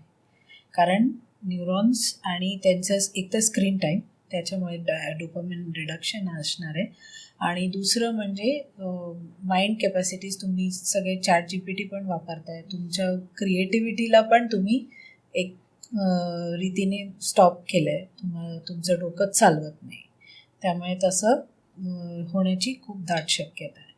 दुसरं गोष्ट म्हणजे आत्ता तुम्ही ऐकलंच असाल, ऑस्ट्रेलियाने बॅन केलं सोशल मीडिया. कारण त्यांना लक्षात एज आलं, लिमिट लावली आहे त्यांना लक्षात आलं की मुलांच्या त्या सुसायडल टेंडन्सीज आहेत, डिप्रेशन आहे, वाढत्या डिप्रेशन, सुसायडल टेंडन्सीज, अँझायटी आणि काय म्हणतो त्याचे ब्रेन डेव्हलपमेंट, त्या सगळ्या या गोष्टींनी होत नाही. ऑफकोर्स मुलांनी सांगितलं आम्ही VPN वापरू वगैरे, पण it is for their better good ते काय केलेलं आहे. नाही, आईवडिलांनी हे लक्षात ठेवावं की एक खूप स्ट्रॉंग मेसेज आहे जो सायंटिस्ट आता म्हणतायत की आपलं हे पहिलं जनरेशन असेल जे त्यांच्या मुलांपेक्षा जास्त जगेल. किती डेंजरस आहे हे ऐकवणार तरी आहे का कुठल्या आईवडिलांना? पण आपण त्या मुलांना त्या दिशेला नेलेलं आहे ऑलरेडी. आत्ताच जर कोणी जागे झाले नाही, ही आपली सामाजिक जबाबदारी आहे. तुमचे अनहेल्दी चॉईसेस बाकी सगळ्यांवर पण परिणाम करतायत. हे बदल करायची हिंमत लोकांनी ठेवली पाहिजे आता, नाहीतर हे खरं होईल. हल्ली आजकाल आपण आपल्या फूडमध्ये खूपच प्रोबायोटिक्स वगैरे इन्क्लूड करायचा ट्राय करतो. हे खरंच गरजेचं आहे का? खूप महत्त्वाचा प्रश्न आहे की आम्ही ज्यांना पण विचारतो ती सगळी लोक, भारतातच नाही भारताच्या बाहेर सगळीकडे म्हणतात की आम्ही प्रोबायोटिक्स देतोय, आम्हाला गट हेल्थचा विचार करायची गरज नाही आहे. पण काय होतं की आपल्याला जेव्हा कळत नाही ते कशासाठी घेतोय तर ते चुकीचा परिणाम होऊ शकतो. की आपल्या ह्याच्यात जसं सुजाता म्हणाली की FSSAI आणि FDAने सांगितलं की 34 प्रकारचे स्ट्रेन्स आहेत, ते अतिशय महत्त्वाचे, ते कोर फाउंडेशनल मायक्रोबायोम आहे. त्याच्या आजूबाजूचे ते पण महत्त्वाचे आहे, पण तेवढे नाही. तर असे वेगवेगळे लेयर्स असतात त्याचे, आणि ते आपल्याला सगळ्यांची गरज असते. तर लोक काय करतात, जेव्हा प्रोबायोटिक्स घेतात तेव्हा त्यात 1 असतो, 2 असतात, 20 पण असले, त्यांना हे माहीत नाही की त्यांच्या गटमध्ये काय मिसिंग आहे. आणि तुम्हाला माहिती आहे इम्बॅलन्स झाला तरी काय होतं, आम्ही आत्ताच सांगितलं चांगल्या बॅक्टेरियाचं. तर हे सगळं कोणाला माहीतच नसतं, तर ते वर्षानुवर्ष आपले प्रोबायोटिक्स घेत आहेत. पण काय होतं, आम्ही जेव्हा टेस्ट केली अशा लोकांची गट मायक्रोबायोम टेस्ट, ते कुठलेही प्रोबायोटिक्स त्यात येत नाही. मग आम्हाला त्यांना विचारावं लागतं, तुम्ही म्हणताय हे आम्हाला हे आहेत खूप चांगले परिणाम देत आहेत, कुठे आहे दिसत आहेत हे तुमच्या गटमध्ये नाहीच आहे का? नाही आहे ते एक्सप्लेन करा. कारण तुम्ही त्यांना खाऊ नाही घातले, त्यांचे जे लाड करावे लागतात त्यांना खाऊ घालावं लागतं, तर आपण चांगले राहतो हेल्दी. ते कोणी करत नाही आहे. त्याच्याकरता जी स्ट्रेस फ्री एन्व्हायरमेंट लागते, जे काही वातावरण निर्माण करावं लागतं की कॉर्टिसॉल कमी करायचं आहे, वेळेवर झोपायचं आहे, हेल्दी खायचं आहे, फिटनेस चांगलं पाहिजे, मेडिटेशन केलं पाहिजे, हे न करता ते एस्टॅब्लिश नाही होणार आहे. आणि हे आम्हाला रोज दिसतं सगळ्यांच्या रिपोर्ट्समध्ये की तुम्ही कितीही प्रोबायोटिक्स घ्या, तुमच्या गटमध्ये ते आहेत की नाही आधी ते बघा, आणि तुम्हाला ज्याची गरज आहे ते घ्या. तर आपण जर ह्याचं म्हटलं फर्मेंटेड फूड्सचं, तर त्यात आता जेवढी आपण व्हेरायटी ठेवू फर्मेंटेड फूड्स, लोक म्हणतात हो आम्ही इडली डोसा आणि ढोकळा खातो, तर त्यात ते फर्मेंटेड फूड्स नाही आहे ट्रूली, कारण फर्मेंटेशन नंतर ते शिजवतात तर ते मायक्रोब्स मरतात त्याने, तर ते लाईव्ह जातच नाही आहे गटमध्ये. ते चांगले असले हेल्दी असले तरी पण आपल्याला तो इफेक्ट नाही मिळत. तर दही किंवा कांजी किंवा सावरक्रॉट किंवा बाकीचे खूप पदार्थ आहेत, आंबील आहे, बरीच लोणची आहेत, बॅम्बू शूट्स आहेत फर्मेंटेड, ते जेव्हा आपण खातो तेव्हा ॲक्च्युअल लाईव्ह जर्म्स मिळतात आपल्याला. तर ते जेवढी त्याची व्हरायटी आपण आपल्या डाएटमध्ये इन्क्लूड करू तेवढे जास्त लाईव्ह जर्म्स, ते प्रोबायोटिक फूड्स आहेत जे रोज आपल्या ह्याच्यात ट्रेडिशनल पद्धतीत पारंपरिक ह्याच्यात ऑलरेडी होते. तर ते खाल्ले तर तुम्हाला माहिती आहे की ते प्रोबायोटिक्स पण मिळणार आहे आणि ते अन्न पण मिळणार आहे जे त्या प्रोबायोटिक्सना डायजेस्ट करता येतं, कारण ते तेच करतायत फर्मेंटेशनमध्ये. तर म्हणून त्यांनी आपल्याला दोन्ही मिळतंय. तर ते खूप इफेक्टिव्ह आहेत. जे हेल्दी आहेत ते करू शकतात, पण ज्यांना काही हेल्थ इश्यूज आहेत त्यांनी टेस्ट केलेली बरी की कुठले प्रोबायोटिक्स घ्यायची गरज आहे. त्यानंतर त्यांना ते परिणाम चांगले दिसायला लागतात आपल्या तब्येतीवर. परत हे प्रीबायोटिक आणि प्रोबायोटिक. प्रीबायोटिक म्हणजे जे काही खाणं असतं त्या प्रोबायोटिक्सला जगवण्यासाठी, म्हणजे फॉर देअर ग्रो, तर ते कसे खायचे ते पण एक विवेक्षित तऱ्हेने खायला पाहिजे, प्रीबायोटिक्स आणि प्रोबायोटिक्स. त्यामुळे तेही जाणून घेणं जास्त चांगलं आहे. म्हणजे आमच्या शतायुषी प्रोग्राममध्ये तेही आम्ही जेव्हा न्यूट्रिशनबद्दल बोलतो किंवा मायक्रोबायोम ऑप्टिमायझेशन कधी खावे, लोक प्रोबायोटिक सप्लिमेंट्स, आम्ही काही लोकांना विचारलं रात्री खातो आहे आम्ही. अरे पण प्रोबायोटिक रात्री खाऊन उपयोग नाही आहे, तुम्हाला ते सकाळी खायला लागतं. अरे मग कसे जगणार ते? आणि त्याच्यासाठी तुम्हाला फायबर फूड तुम्ही दिला आहेत का? प्रीबायोटिक फूड आधी तुम्ही खा, त्याच्यानंतर प्रोबायोटिक फूड खा, तेव्हा त्याला पचायला काहीतरी किंवा वर्क करायला काहीतरी आहे, त्याला जगायला काहीतरी जेवण मिळतं. कधीतरी प्रीबायोटिक खाल्लं, कधीतरी प्रोबायोटिक खाल्लं, असं करून उपयोग आहे. म्हणजे हे तुम्ही एक्सप्लेन कराल का की आधी काय खाल्लं पाहिजे, नंतर काय खाल्लं पाहिजे? Prebiotics are generally fibre food, म्हणजे तुमच्या जेवणात. त्यामुळे पद्धत कशी होती आपली जेवणाच्या थाळीत, आधी आपण ते सगळ्या कोशिंबिरी खायचो, चटणी खायचो, मग शिजवलेला भाजी खायचो, कार्बोहायड्रेट्स म्हणजे वरण भात सगळं खायचो, आणि शेवटी ताक प्यायचो. तर तो फायबर तुमचा गेला ऑलरेडी ना पोटात. म्हणजे आता जेव्हा तुमची प्रोबायोटिक जाते ताकातून, तेव्हा तो पचायला त्याला आहे तिथे ऑलरेडी तुमचं हे सॅलड आणि फायबर. तर बऱ्याच लोकांचं असं म्हणणं असतं की आम्ही तर खूप हेल्दी खातो. हेल्दी म्हणजे टोफू, ब्रोकोली सूप किंवा हे जे इन्फ्लुएन्सर जे डाएट सांगत असतात, आणि ते ऐकून लोकांना वाटतं की आपण ते फॉलो करतोय म्हणजे आपण खूप हेल्दी खातोय.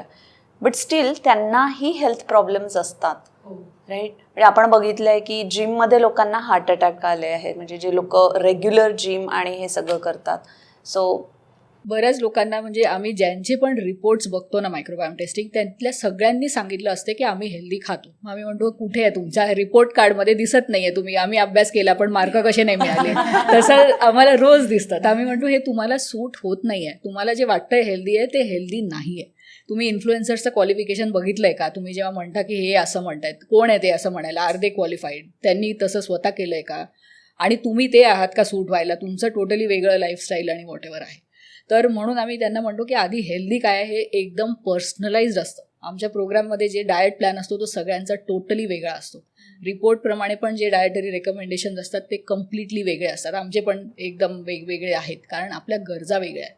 सगळ्यांचं वय वेगळं आहे, मेटाबॉलिक स्टेट, त्यांचं जे वातपित्त आणि कफ प्रकृती आहे ती वेगळी आहे, वातावरण वेगळं आहे. तर असं सेम गोष्टी खाऊन कसं चालणार आहे? त्यामुळे आपल्याला आधी हेल्दी काय आहे ह्याची पहिले तर माहिती करायची गरज आहे. त्यानंतर स्वतःला काय सूट होते, आपण जे खातोय त्यांनी परिणाम दिसत आहेत का? तुम्ही जर हेल्दी खाताय तर तुम्हाला सिम्पटम्स कसे दिसत आहेत? नको दिसायला ना. मी म्हटलं मी हेल्दी खाते आणि मला एकही सिम्पटम नाही आहे कशाचा, तर मी म्हणू शकते की हो ते हेल्दी आहे. तर तसे बऱ्याच गोष्टी आहे की ज्या लोकांनी आधी बघितलं पाहिजे हेल्दी आहे म्हणायच्या आधी. आणि पर्सनलाइज करणं हे खूप महत्त्वाचं आहे. लहान मुलांसाठी वेगळं न्यूट्रिशन लागतं, टीनेजर्ससाठी वेगळं लागतं, सिनियर सिटीजनसाठी वेगळं, बायकांसाठी, माणसांसाठी, आणि आपण एकच स्वयंपाक करून सगळे आपण जेवतोय. तर ते थोडे ॲडिशन आणि थोडे ट्विक करावे लागतात सगळ्यांसाठी.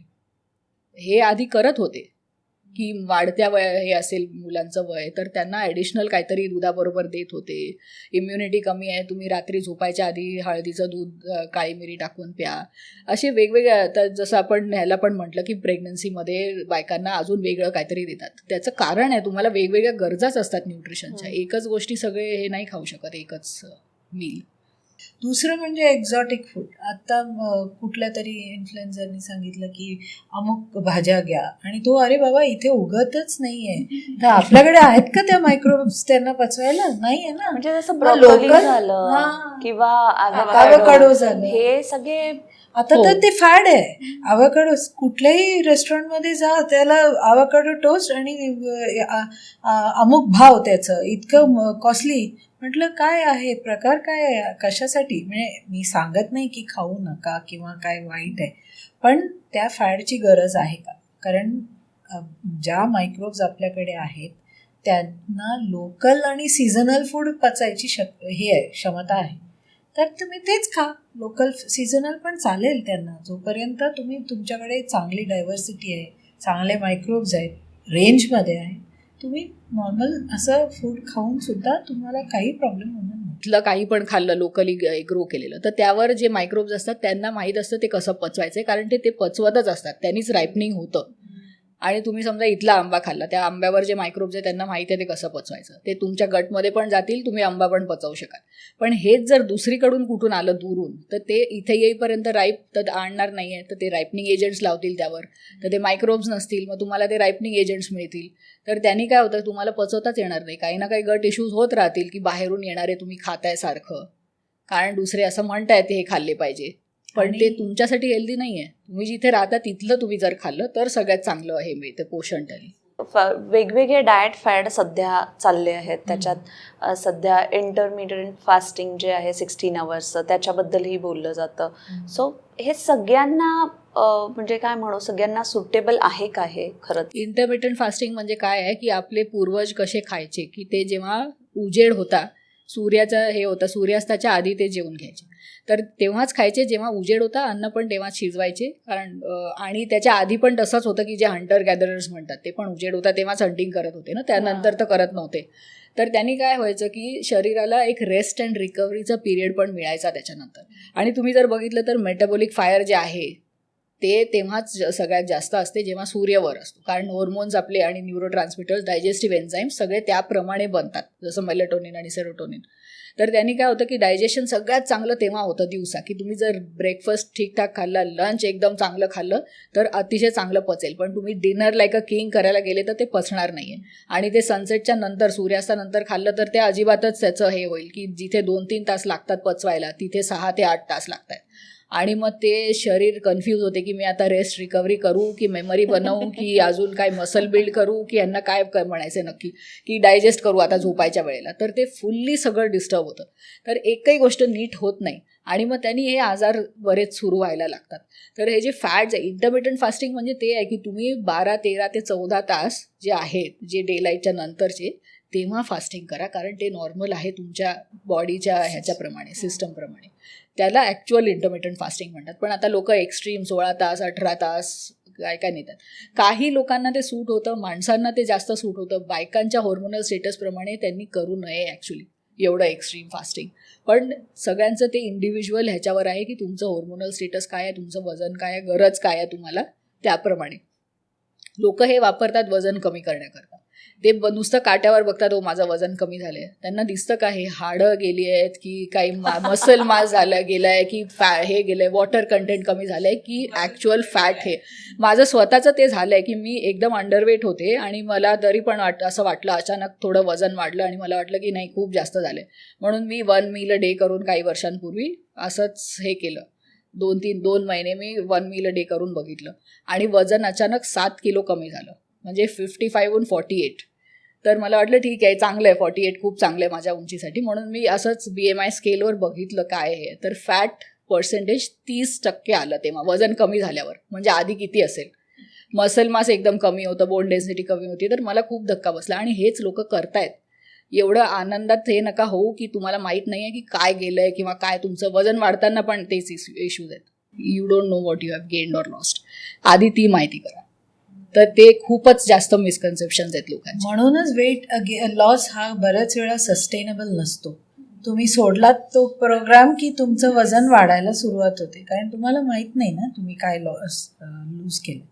आणि दुसरं गोष्ट म्हणजे हे गट हेल्थच्या याच्यातनं संदर्भातनं आपल्या गटमध्ये एक विवेक्षित मायक्रोब आहे जे आपल्याला बारीक ठेवतो. म्हणजे जनरली त्याचं फंक्शन आहे की तो आपल्याला बारीक ठेवतो. ॲक्च्युली फास्टिंगच्या वेळेला तो जरा वाढतो. आपल्या सगळ्यांमध्ये नॉर्मली तो असलेला असतो आणि it is good for us to keep our weight in control. पण जेव्हा आपण हे असे वेडेवाकडे फास्टिंग करतो त्याचं प्रमाण वाढतं.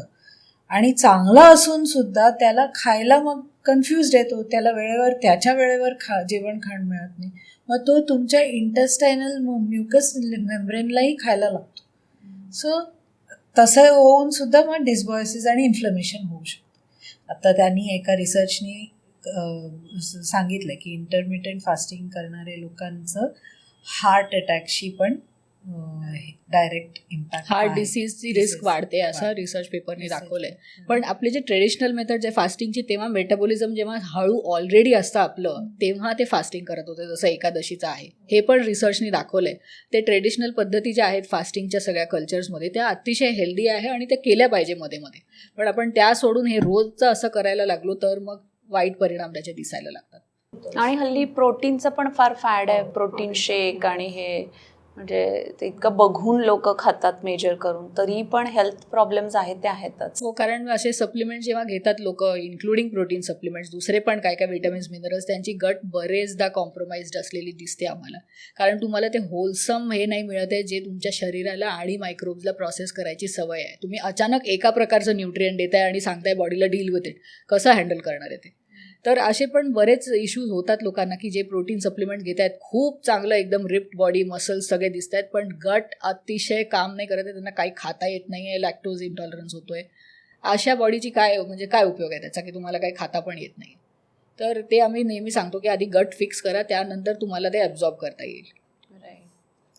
पण आता हल्ली ते पण फार असतं, वन ग्रेन, म्हणजे तुमच्या जेवणात एकच ग्रेन असायला पाहिजे, इधर पोळी किंवा भात किंवा व्हॉट एव्हर.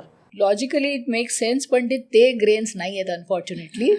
कारण ते तांदूळ आणि गहू जे आहेत ते टोटली वेगळे आहेत. जे आधी खात होते ॲन्सेस्टर्स तसे आता ते नाहीच आहेत. दुसरं म्हणजे आपले पूर्वज मिलेट्स खात होते, आणि त्यात तुम्ही जर वन ग्रेन केलं, जसं डॉक्टर खादरवल्लींनी इतके चांगले त्यांचे एक्सपेरिमेंट्स आहेत, तर ते म्हणतात की कुठल्याही नॉर्मल पर्सननी एक मिलेट 2 दिवस खावं, सेम मिलेट, आणि मग दुसऱ्या मिलेट.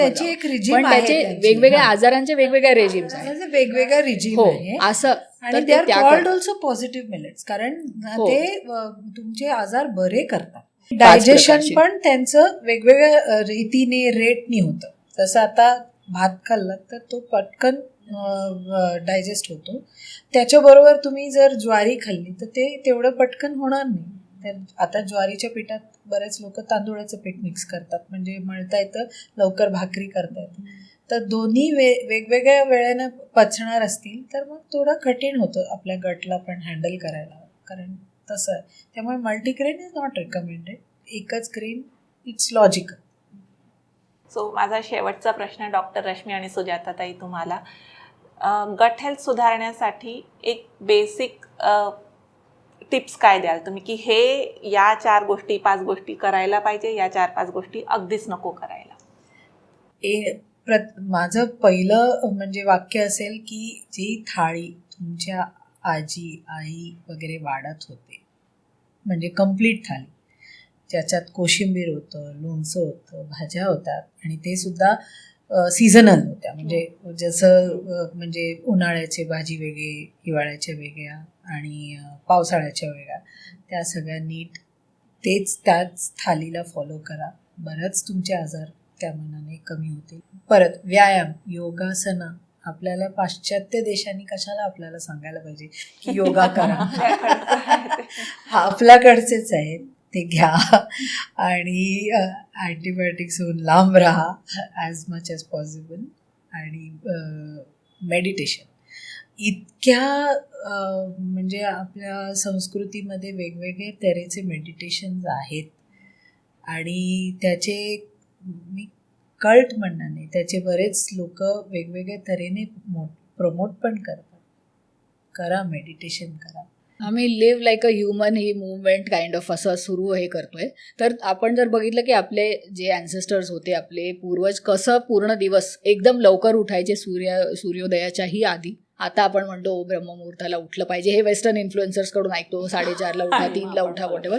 ते ऑलरेडी ते करत होते. त्यानंतर थंड पाण्यात आंघोळ करत होते, कोल्ड शॉवर. आणि त्यानंतर मग देवाची पूजा, प्रार्थना, देवाला म्हणायचं, सगळं हे करायचं, ग्रॅटिट्यूड तिथल्या तिथे होत होतं. आता फॅन्सी जर्नल्स घेऊन ग्रॅटिट्यूड डायरी लिहितात लोक.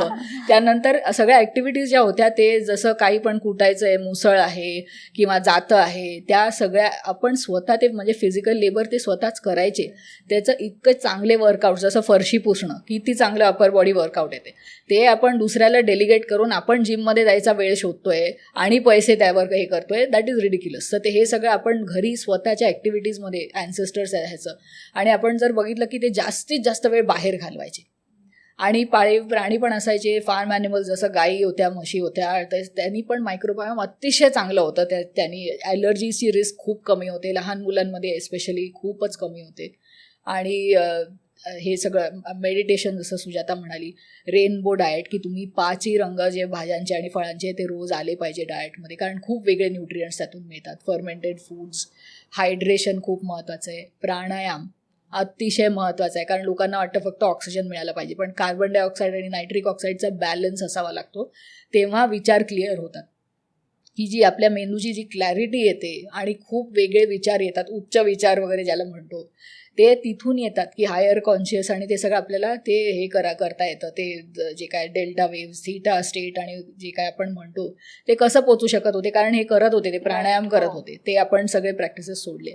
तर ते आधीचे प्रॅक्टिसेस जर फॉलो केले, तसंच्या तसं जर करता आलं जेवढं जास्त, त्यांनी मायक्रोबायोम अतिशय एनरिच होईल. हे इंडिव्हिज्युअल खूप वेगवेगळ्या सायंटिफिक स्टडीजनी ऑलरेडी दाखवलं आहे, पण आपण त्याला वेस्टर्न नावं देऊन व्हॉटेवर ग्रॅटिट्यूड जर्नलिंग आणि तिकडनं आलं की जास्ती जास्त फॅन्सी लोकांना आणि जास्ती वाटतं, क्रेडिबल केलं वाटतं. हो आणि मग लोक फॉलो करतात. हो, मुलं फरशी पूस म्हटलं तर पुसणार नाही, पण जिममध्ये जातील. आम्ही जी मायक्रोबायोम टेस्ट ऑफर करतो, जी कॉम्प्रिहेन्सिव्ह गट मायक्रोबायोम टेस्ट ज्याला म्हणतात, ती आम्ही म्हणू की कोणी पण हेल्थ कंडिशन्स असतील त्याकरताच नाही आहे, ही सगळ्यांकरताच आहे. ही फिजिकल, मेंटल, इमोशनल हेल्थ व्यवस्थित ठेवण्याकरता आहे. आपली मेंटल हेल्थ पण यावर खूप अवलंबून आहे की गट हेल्थ कशी आहे, कारण गट मायक्रोब्स असे न्यूरोट्रान्समिटर्स बनवतात ज्यांनी आपले विचार बदलतात, आपले चॉईसेस बदलतात, आपले क्रेविंग्स बदलतात, आपण काय निवडतो ते पण बदलतं. तर ते आपल्याला सारखे कंट्रोल करत असतात.